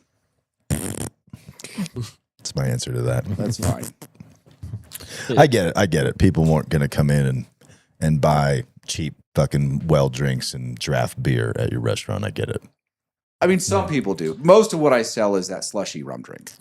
Which, I mean, they're delicious. Don't Yeah. get me wrong. Rum runners. What do you call them? A rum runner? Or do you call them something else? Rum runner. I guess you can't like trademark a stupid cocktail name, can you? No, not that one. Can you actually trademark a cocktail? You could probably trademark. You can't patent the recipe. You could probably trademark a name. A name? Oh, like a hand grenade, New Orleans or something. Yeah. Yeah. Oh, like the wet woody. But at some point that goes away because once it becomes in common use, you lose it. Yeah. So like the hurricane could have been trademarked at some point in the bar in New Orleans that invented it. Yeah. Or the zombie, same thing. But that was, 70, 80 years ago. Yeah. Like there was a guy who was telling me that Rum Runner was trademarked and, we couldn't use it. We couldn't use the recipe and all this. I'm like, I couldn't, I was going to put like, I don't remember what language I was using, something about Tahoe original or something. No, you can't do that. Like, yeah, I can. I'm like, no, you're legally prohibited. I'm like, no, I'm not. No, I'm not. Lies. Yeah. Yeah. All lies, sir. Just They're like, well, so-and-so had the first Rum Runner. I'm like, bullshit. And they're like, what do you mean? Like, the first Rum Runner was made at the Tiki Bar in Isla Mirada in the Keys. So go fuck yourself. Yeah. So do you just go around and be like, just because you got your law degree on night court and I actually got mine in actual law school? But yeah, most of those drinks now. I mean, and no bar owner, like, most of the time it's like the head bartender or head mixologist at a bar that's creating this. Sometimes they own the bar. Most of the time they don't. They'll create a drink. And some of the more modern drinks like the paper airplane, the last word, variations, they don't really care if someone else uses it because like the people that need to know that it came from that bar and it just gives them credibility that it's being used at other bars. What's a paper airplane? Oh God, I don't remember what's in a paper airplane. It's a variation of the last word. Last words, mezcal and green chartreuse and something. Wasn't yours called the arm bar? Yeah. Wasn't that your drink? Oh, that ridiculous! Yeah, wasn't 21st your birthday drink. Yeah, I wasn't created? your famous one called the I arm think bar? we called it the arm bar. Yeah, The the, arm bar? that just smoked people. It was It was a variation of a liquid cocaine shot topped with 151 and dropped into Red Bull that had a float of Grand Marnier on it. Like, it was just a recipe for getting drunk, like in one drink. I couldn't be a bartender anymore. All the drinks now have gotten crazy. It was much easier 20 years ago when I did it. I don't know. I feel like you'd just be like, yeah, we don't make that here. I mean, that's fair. I would do that. Blender's broken. You're like, what's that? Jack and Coke. You got it. You got it, sir. I did that a lot when I bartended. If you came into my place and ordered some frilly fucking drink, you know, like a named drink, I was just going to be like, bro, I think you meant a beer and a shot because that's what I heard. And that's what you're going to get. That's what you're getting. I don't. We used to get it. So Stockton is notorious for just taking drinks that already exist and renaming them, usually with something blatantly sexual. Yeah. And they would show up and they'd be like, I want a whatever. Like, I don't know that drink. They're like, what do you mean you don't know that drink? I'm like, I don't know that drink. You don't They're know like, that drink? Can you describe it to me? And they would describe it to you. And you're like, oh, it's this. Yeah, I can make that for you. Yeah. I used to just ask people what color it was. Yeah. If they were really insistent on ordering some stupid fucking frilly drink, I'd be like, well, what color is it? And they'd tell me if it was red, they're getting grenadine. I mean, now It you was just blue, getting blue carousel. now you just Google the shit on your phone. If Yeah. someone's being a real pain in the butt. Yeah. What's a dark and stormy? It's Sailor Jerry and something ginger beer. Oh, Sailor Jerry and ginger beer. Yeah. that's what Rum and ginger beer. Christian said. That's what some bartenders are impressed when it gets ordered. Okay. I mean, it's like a rum mule Yeah, I was going to say it's just a mule. with just with a really dark, spicy rum. That's every bartender I have always known liked it when you ordered something simple, like a beer and a shot, They can get to more people that way. or rum and coke. Dude, I can't tell you how many bartenders I've like when I'm out, if I'm not just drinking beer, because usually I'm driving, Yeah. it's almost the same every time. Bourbon neat in a bucket. And I can't tell you how many bartenders have been perplexed by that order. Yeah. Huh? Huh? I'm like, the directions are literally in the call. Yeah. Have you ever had anyone bring you out like a bucket?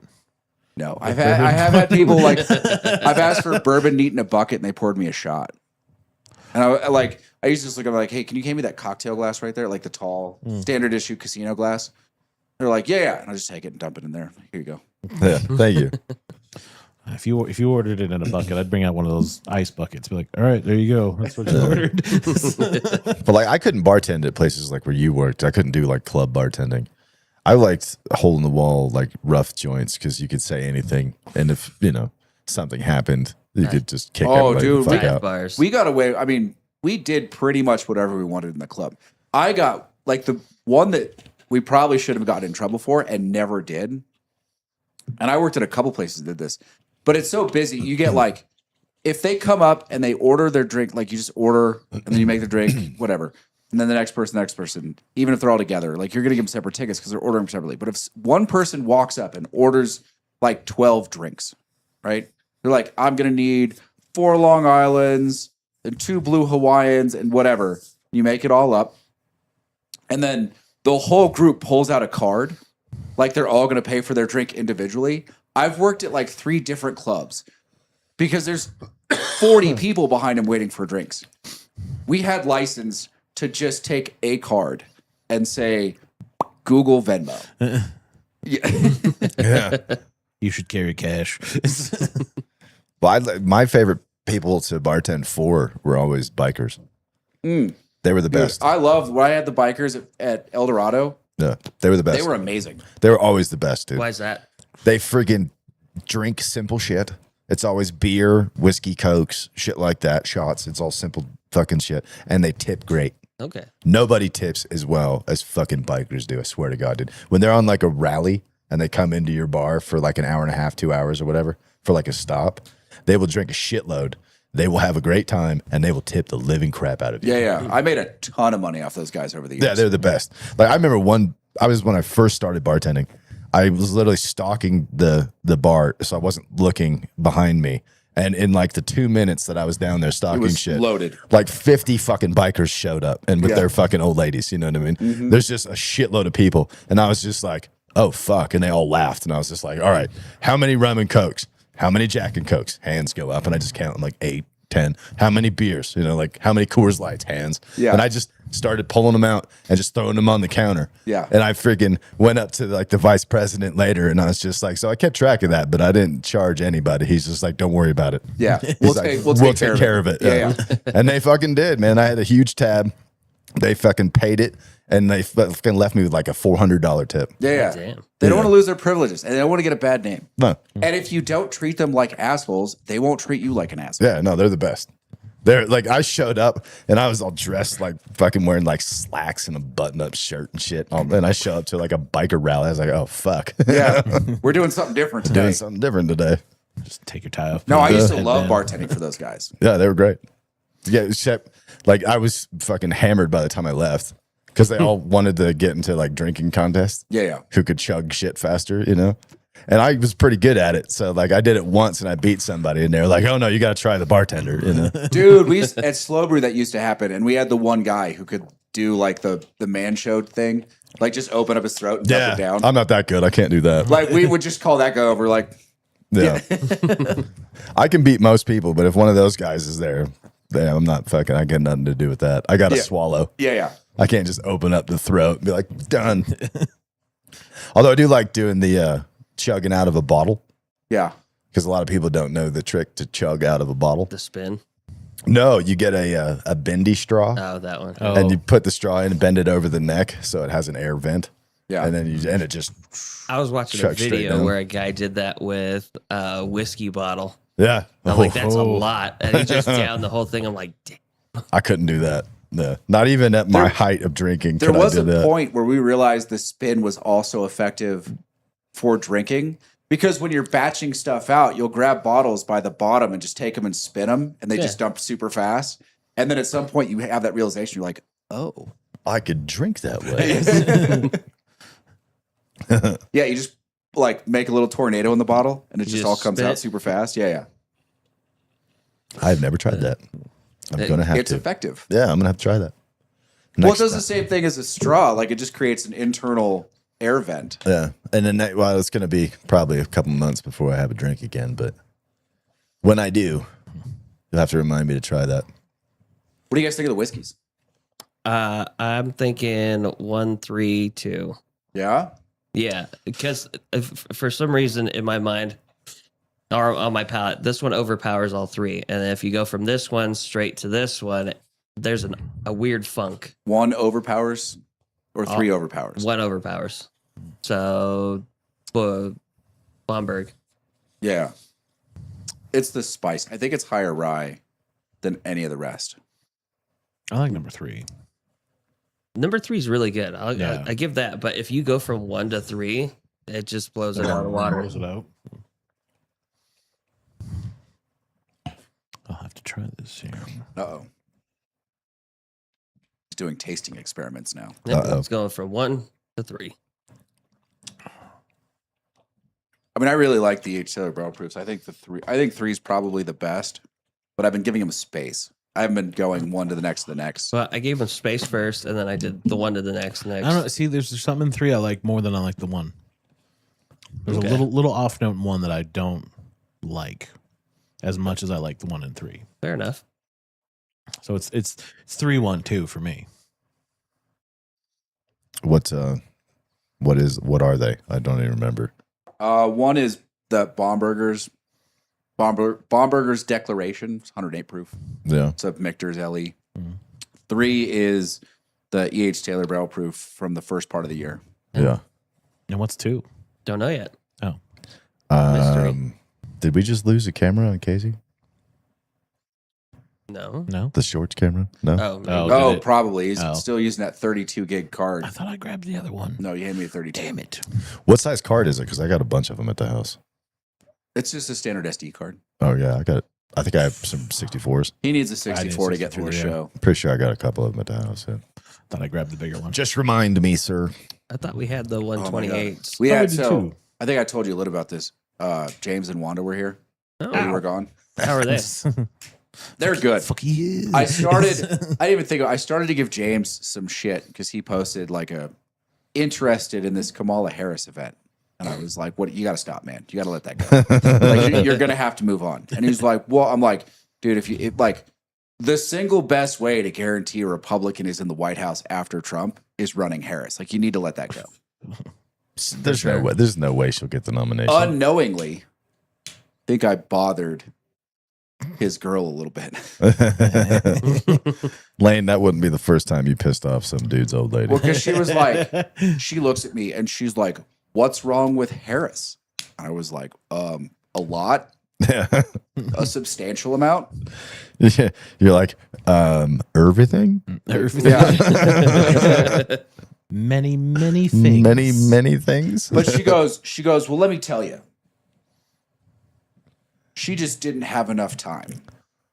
And I look at her, I go, please, let's have the 109-day conversation right now, because this is exactly what I want to do.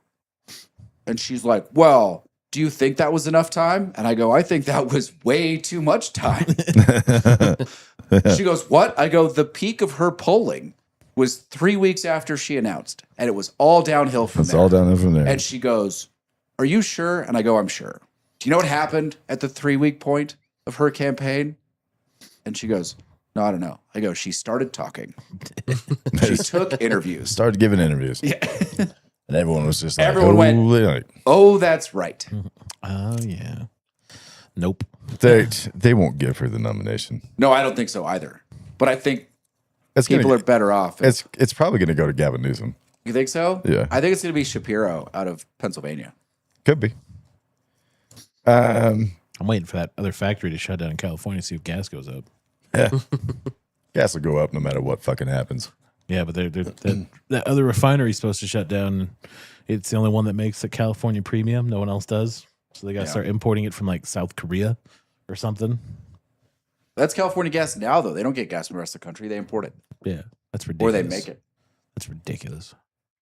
It's gas. Paid a $1.96 in Texas. Sweet. That's nice. I think it got down to $2.79 is what I saw it here. Hey, did you drive across the panhandle of Texas, or did you go down to 10? Like all the way across no, the south? the top part. Top we went part. through Amarillo. Yeah, Is that 40? Panhandle. Yeah, it's 40. Yeah. The 40's nice. Yeah, you don't want to drive 10, dude. It's like 912 miles of bullshit. It's like just straight dead fucking desert.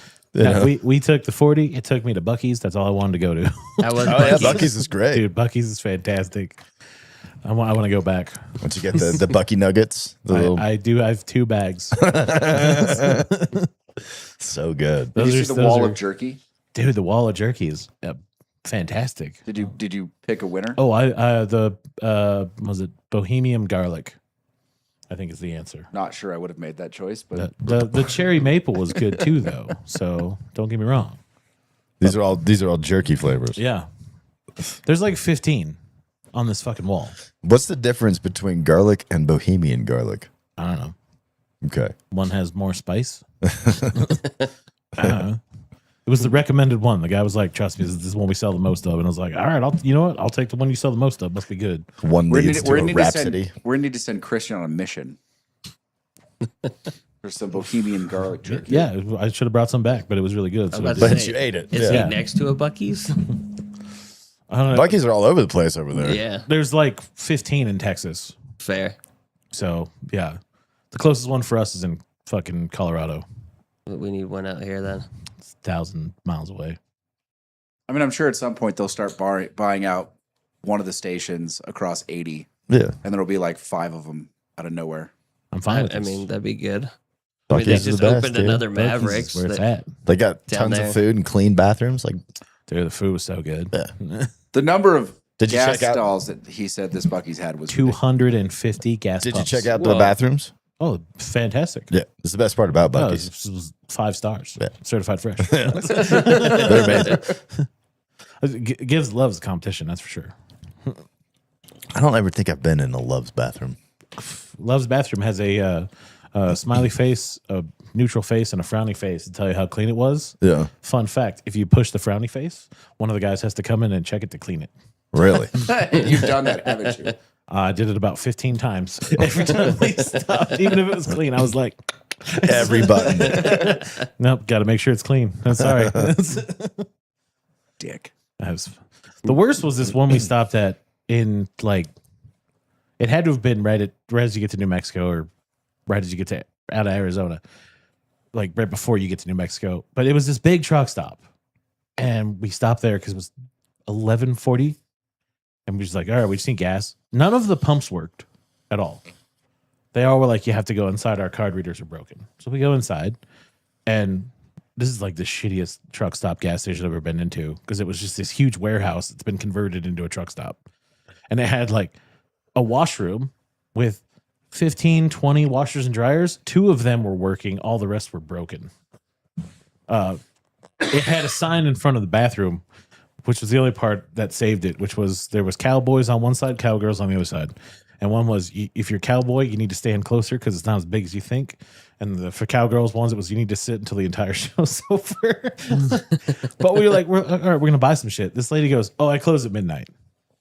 And I'm like, bitch, it's 11:45. And she's like, yeah, we're closed. I'm like, well, fuck you then. I'm going to go somewhere else where they treat you right. I'm going to go to Love's, push the fucking button in the bathroom. Fuck you. Dude, I've never seen the buttons, and I've been into Love's bathroom. Oh, yeah. So they're right where you wash your hands. There's a little like, how was the service in the bathroom? And it's basically just like a 3-star rating. And you're like, 1 star. Clean this shit up. This door was too loud. They're going to start having your photo there. Somebody's going to catch wind of this. What? Christian definitely pushed the frowny face. Because he blew it up, apparently. It might not have been before, but it is now. Boom, frowny face. Clean that shit up. He's doing it on purpose. I mean, I used to send people over to the bar next to where I worked to give them an upper decker. Just to blow out the bar and screw up the bathroom for a while. So you get some customers? Yeah, well, I mean, I just didn't like the guy who ran the bar next door. And he didn't like me either, you know. And he would talk shit about us, try to get people to not go into our bar. Which bar was that? Buckaroos. That's the one you didn't like? Yeah. Okay. Yeah, because the guy, he wouldn't own it. The actual owner was this lady who was actually pretty nice.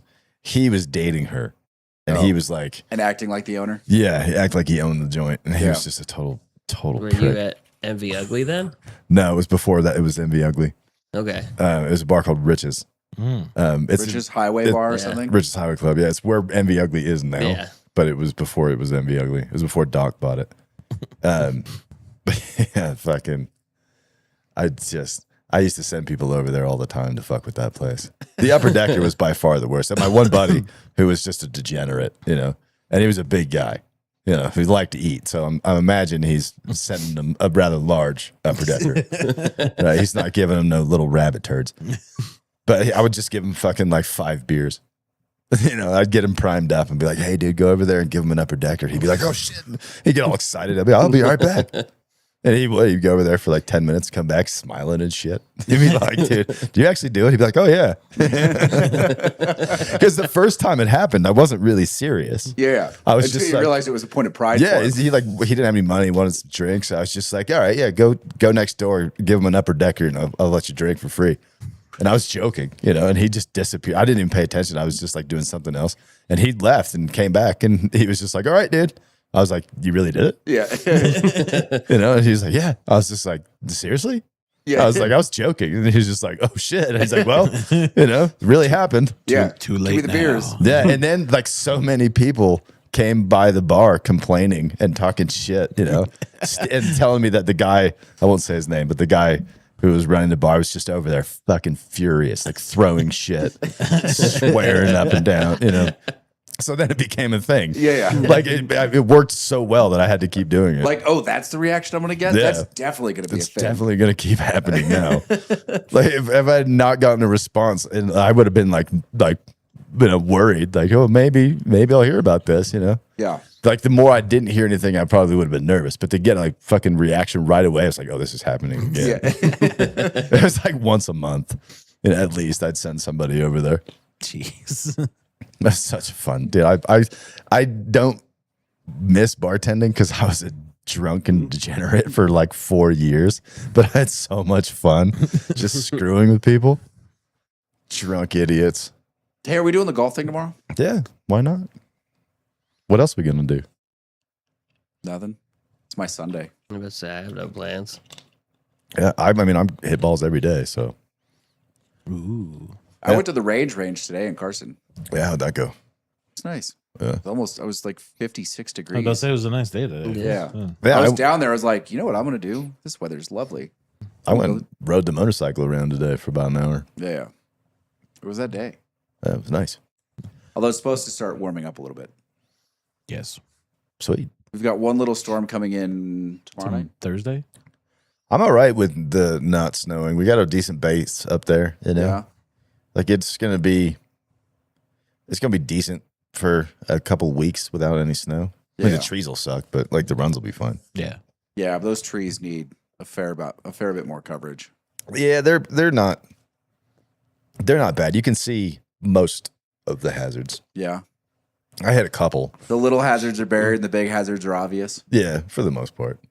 I mean, I did hit one right on the first damn run.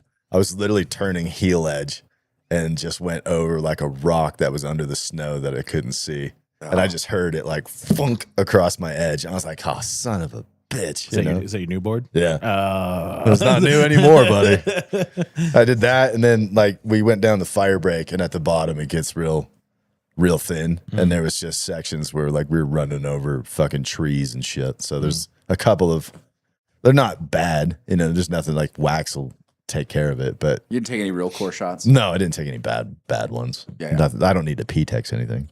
Like it's just annoying because it was brand new, you know? Yeah. And now there's like a couple of scuffs on the bottom. Yeah, I mean, I try to like get that out of the way early Yeah. so I don't have to think about it anymore. Well, and that's like when the guys were just like, let's go down to fire break. I was just like, oh shit, well, here goes my new board. Oh, yeah.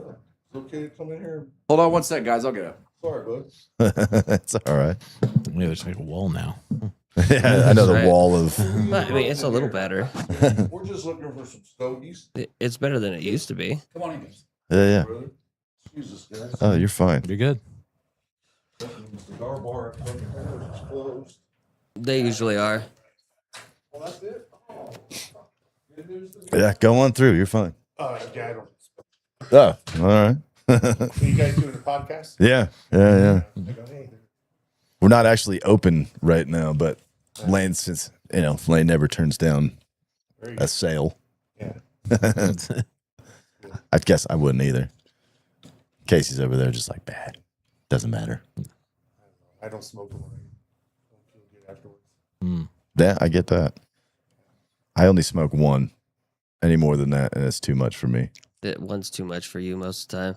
Well, this one that I just got done smoking, I smoked it in like an hour, which is fast for me. Yeah, you actually kind of powered through that. Yeah. Like Bradley there. So I don't know if that was I smoked it faster, if I just cut it and it had like a bigger draw to it, so it smoked faster. I mean, I don't know. I they, did they cut it draw kind of pretty deep. well. So Yeah, it smoked good.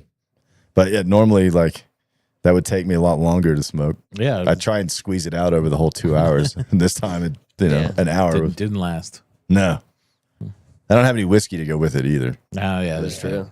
to slow me down. What are you just taking a break? Yeah. Just not drinking for a minute. Well, that's fair. Wintertime season, gotta stay limber. No, I was just fucking getting chubby. It has nothing to do with my health. It's all vanity. Well, I'm glad you didn't care about your health. It's No, vanity. it's all vanity. Anytime my pants start to get tight, I'm like, fuck this. I need to stop for a minute. Yeah, those guys are whiskey guys too. Oh yeah, all these three are definitely whiskey. Like you see, they got Yeah. 3 of them sitting next to each other. Okay. Right. I'm just not much of a whiskey drinker. Yeah. Yeah, for me, it's not. You don't want one, bud? It's hard on my stomach, and like the hangover now, it's too much for me. Yeah. I'm not very good at stopping at 1 or 2. Christian said he can't wait for us to start shaking balls all day. Don't say the S word, man. That's terrible. The yips, Yep, yeah. The laterals, the laterals. the unmentionables. What do I usually do? Yeah, that's what you do. Okay. Yeah, it's a shank. What do you usually call it? Well, it's the word you try not to say. Got It's it. like a superstition. more or Okay. less. That's what you call it, is a shank or a hosel rocket, or there's a number of names you can call it. A lateral. Yeah, know? you usually just say Hazel Rocket when I do Kev- it. The Kevinomics. Kevinomics. Yeah. So it's normally this a shank, but it's like on the course you never say that's the S word, right? Like you just don't say it. Superstition. Got it.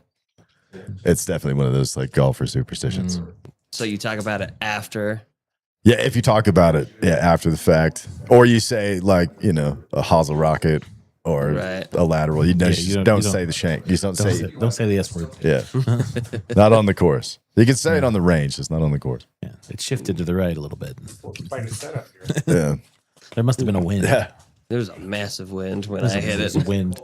Kevin likes to shoot balls into hurricanes. Yeah. That's why it goes. Well, Kevin needs a hard right to left wind to counter that. You're not wrong. Listen, I Hey, saw, you know what? Actually, at Eagle Valley, that kind of works for him sometimes. It can happen, yeah. Yeah. I've been out there when it's been like 45 mile an hour winds. That's the only time I've seen Kevin go straight. So it's basically what happens is you don't square up the club face, yeah. and so you just basically kind of clip the ball. Like I said, when I hit it, I'm coming down and I never actually bring it true. My wrist stays this way, which is the problem, I think. Yeah. So if you don't square up your wrist, you won't square up the Yeah, club I'm face. trying to correct that and not move my wrist. Yeah, well, I mean that's one of the things. Like whatever your wrist does, the club face also does. Yeah. So you just have to be very aware of it. You can manipulate your wrist if you want to. It's just you have to get it over. back to square. I'm just gonna bring the MIT robot with And me. it's just harder. Like the way I swing is because I try not to change much or manipulate as little as possible throughout my swing, so I don't have to change much to get back to the ball. It just simplifies it more or less. Yeah, that's what I'm trying to figure out how to do. You get it. It just takes time. In Like there practice. really isn't a secret to hitting golf balls. It's just a matter of practice. You know Time what I and mean? practice. Yeah. Yeah. Like the old saying, how do you get to play Carnegie Hall practice? The same with secret to golf. hitting golf balls is hitting golf balls. Yeah, you just hit a lot of them. And like they see a lot of guys who talk about like practicing perfectly. And there's some truth to that. Like you do want to try and practice the right way, but you also have to swing the wrong way a bunch just to feel out the right way. Like you got to go through the bad shit to know what's good and what isn't. I will, So- I have no problem with practicing the wrong way at some point. I will say, comes from IJ years ago. The more perfect your practice, the more natural it is under stress. Yeah. Yeah, that's fair. And it's really it comes down to fundamentals. Like if you have good fundamentals, your swing won't break down under pressure and under stress. And if you have shit fundamentals, it will. You know what I mean? Like I know some dudes that are athletic as shit, and they can play pretty good, but they have crap fundamentals. So when it's under pressure or it matters, they break down. You know what I mean? And they start fucking hitting the ball bad. Okay. And that's really one of the things that separates good golfers from great golfers is the basics. You know what I mean? They're like you watch all the tour pros, all their swings are slightly different, but the fundamentals are the same. They do the same things. Like they have the same posture and they freaking take the club back pretty much the same way. With the exception of like Matt Wolf. You know what I mean? Who takes the club back a weird way, but he gets it back into position every fucking time. Some seasons. Fair, right? It's not every time, but he does. I mean, it starts off. You would never teach his takeaway unless you're that guy who does the juju swing.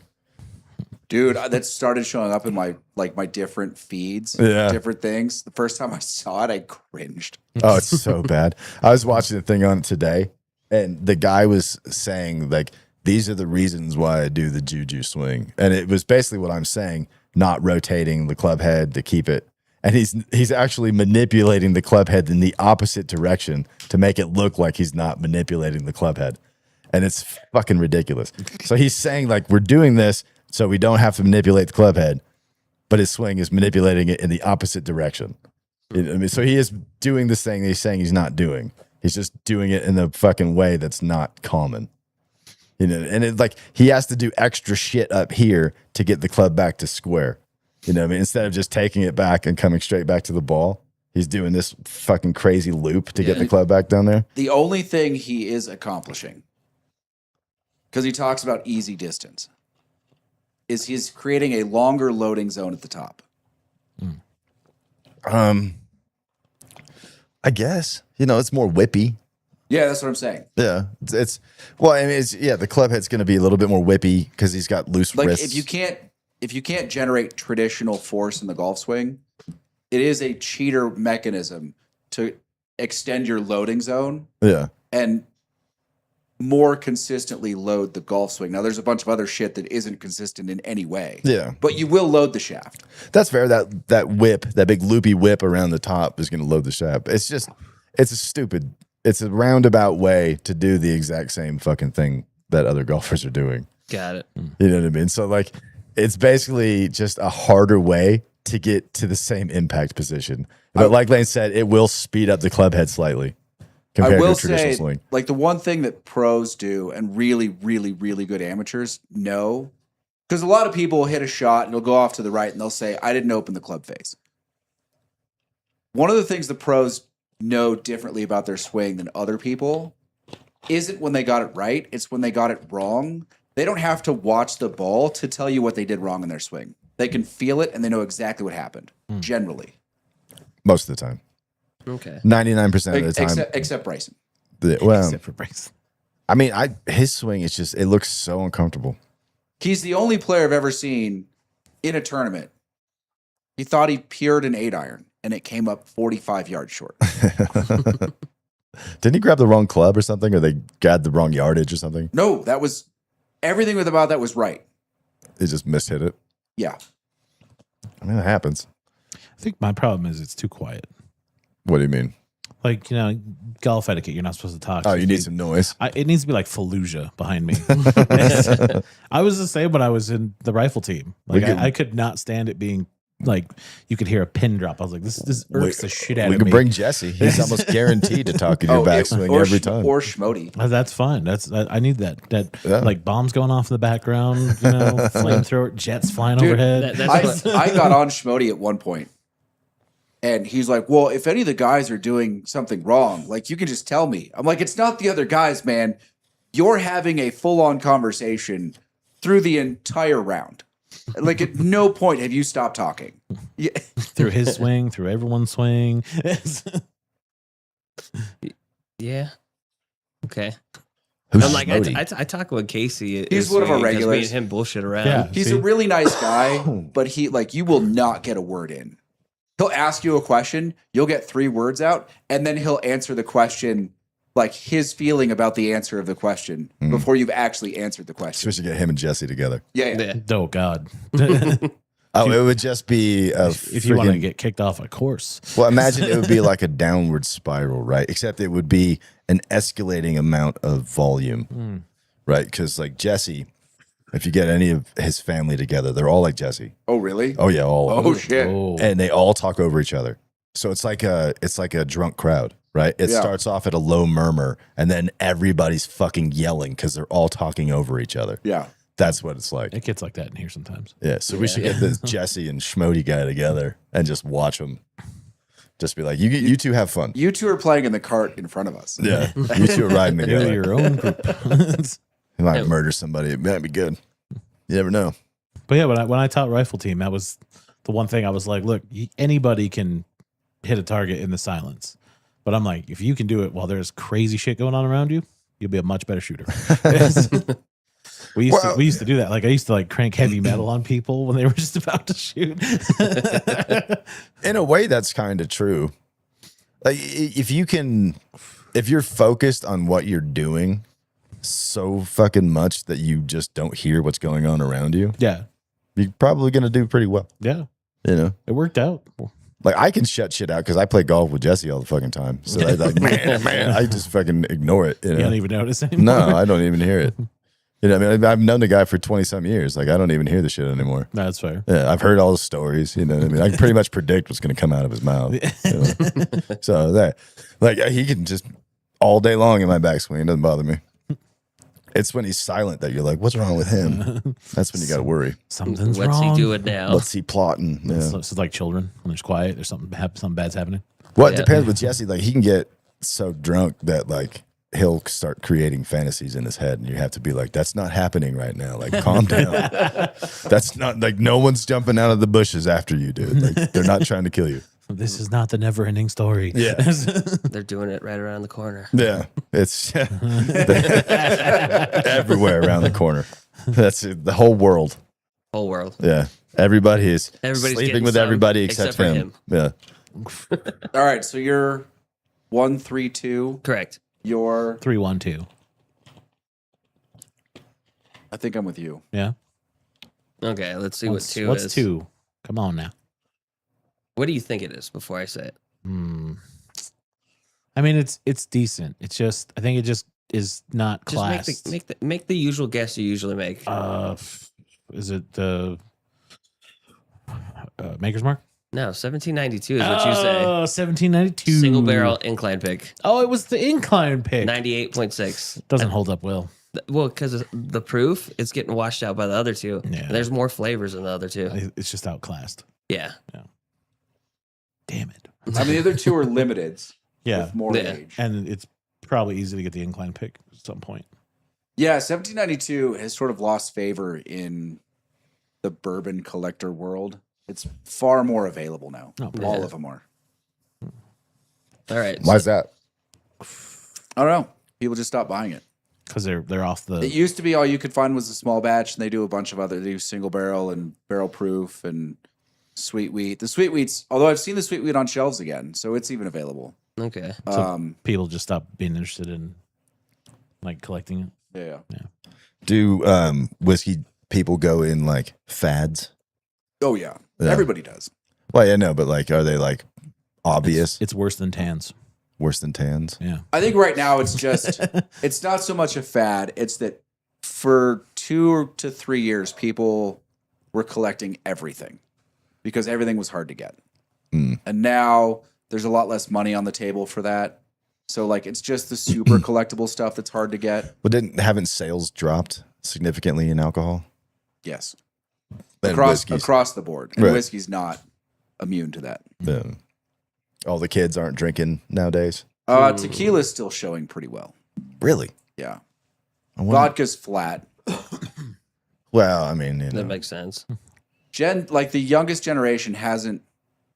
There's not enough of them of drinking age yet. We will see. It's funny Pussies. because they're drinking less, What a bunch of like pussies. on That didn't stop average. us. But they also think that dry January is stupid. So they've given up on dry January. Everybody knows it's sober October. Like, what the fuck? With You know? dry January. It doesn't even rhyme. No, that's just dumb. stupid. Yeah. Starting off the new year. It's because these are the same people who like do the New Year's resolutions. You know, New year, new me. yeah. Like I don't know where these fucking people breed, but I'm glad I'm not from there. You know, fucking anytime somebody talks about New Year's resolution, I just want to walk away. I'm like, yeah, fuck out of here. Really? Yeah. You one of those fucking people? I like I started working out last year on Quitter's Day. You know, Oh, I was yeah. like, this will be perfect. Yeah. It wasn't planned. It just happened that I was just like, I had to buy a gym membership and I was going to start running.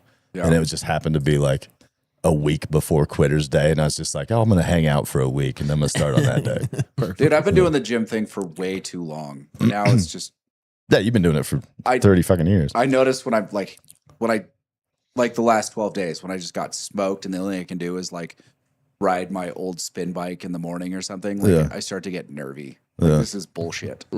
Yeah, see, I hate the gym. I was in the gym a lot as a kid. And then after the military and the Forest Service, I basically just never set foot in a gym again. And then I started running last year. And then that's it. Like, I haven't really.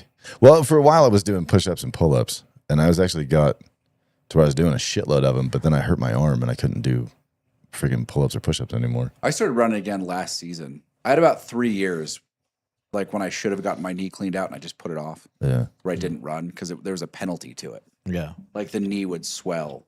Yeah. I remember that. Yeah.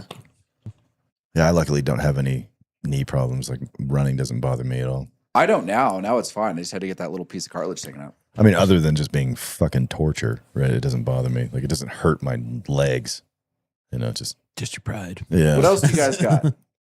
Anything? Maduro. That's what I wanted to talk about at some Oh, our point. kidnapping of a president? That is awesome. We didn't 88 kidnap. minutes. Okay. We didn't kidnap. We seized the criminal. We just We arrested Speedily expedited him from a in country that one he of was the in. most We totally kidnapped that motherfucker. one of the most expensive law enforcement actions maybe ever. I don't think you can even call that law enforcement action. I mean, I know they're going to, but you know what I mean? Like kidnapping the head of another country, that goes beyond law enforcement mandate. You know what I'm saying? So a bunch of people kept saying it's illegal. It's illegal. Which Oh, it's sure as fuck illegal, but how is it illegal? This is my question. That's only illegal if they have an army to back that shit up, basically. My other thing is, how does the extradition law work between the two? Because we have something where we can extradite people from there, criminals. Yeah, they're not going to extradite the dictator. Well, not by choice. He's a dictator. He doesn't give him that. Is it against international law? Yes. Does international law impede the legality of our internal law enforcement? Not necessarily. Will the courts find jurisdiction improper? They will not. Because They're not. Venezuela has no army. The courts, the have courts, cartel. generally speaking, do not care how the person was put in front of them. They will run the trial, which he will probably be found guilty, and they'll put him in jail. With P. Diddy. Yes. Same Now, I will say, wait, this is a great time to talk about jury nullification. Ooh.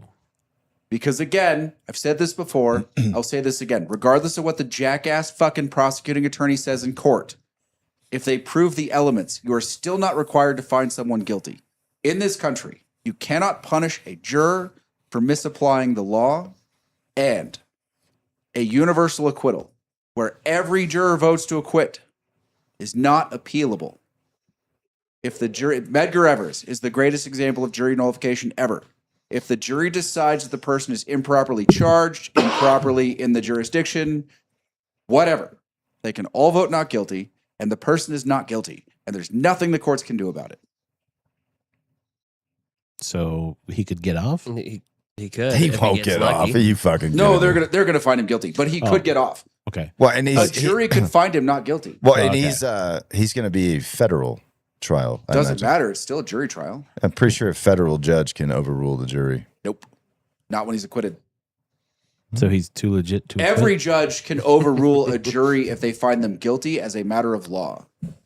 Acquittals are not appealable. Well, we're talking. That's Fantasyland though, because that's never going to happen. Like he's never going to get a 100% acquittal. Medgar Evers was 100% guilty. And they acquitted him. Yeah, we're talking about fucking. Well, I'm just saying, like, if it's New York, there is a significantly less than zero chance that every juror on there is going to be a Trump hater.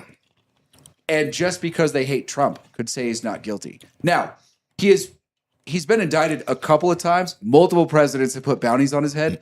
They're probably going to find him guilty. He's probably never going to see another free day in his life, just as a matter of course. All right, Because But they could do it. They didn't just take him; they took his wife too. Yeah, because she's also indicted. Yeah, so same thing with her, huh? Yeah. I don't know why we just didn't Indiana Jones him No. over the Atlantic Ocean. Now, No. what about the No ticket.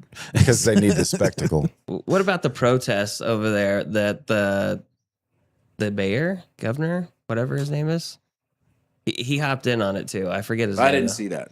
Yeah, apparently The there's New been, York mayor, the new guy? Yeah, the new guy. He's been hopping in on it, and Oh, Mamdani? Mumdani, he Yeah. got in a little bit much on it. He has no authority to do anything. I didn't think so, but he was like causing a storm. Nope. They were These are doing all kinds of 100% federal charges. so he couldn't get what's the word I'm looking for? Overturned? No. I'm talking about the Mumdani. Oh. The mayor. He's the mayor of New York City. Yeah, he's He's the just mayor. sworn in. The Newly sworn in socialist mayor of New York City, a social democrat. socialist, Democratic no, socialist. Socialist. I don't know, Right. whatever they call it. No, you were right the first time. New York is a socialist republic now. But no, he's probably going to be found guilty. He's probably going to go to jail forever. Okay. Cool. What's he good with even that. charged with? Narco-terrorism, basically. It's so his indictment isn't like like indictments can be pretty thin, generally speaking. His indictment is like 90 pages long. It's basically the entire case on paper in advance. Like they already have cooperating witnesses, like people that have already started, like they've already executed the plea you deals. would fucking have to. Yeah. There's no way you could fucking kidnap the president of another country without having a shit pile of fucking justification to do so. I mean, Yeah. he didn't win the last election. He stayed in office and refused to because, well, he's a dictator. Again, that has nothing to do with America. So that actually does have a little bit to do with the way that we apply and adhere to international law. So there is in the legal world, heads of state generally have immunity. Like they cannot be charged by other countries. This is how we got Noriega. But if we say that he wasn't actually the head of state, then that immunity is void. Oh, so it's more like guidelines. It's always listen. All of this, I also tell people this, right? The law is a social construct. It is not this inherent thing. It's not this inherent system of rules that everybody lives by. It's a social construct. It has slightly longer life than most social constructs because we designed it as such. Mm-hmm. But it still adheres to social norms and mores generally, right? Because it has to.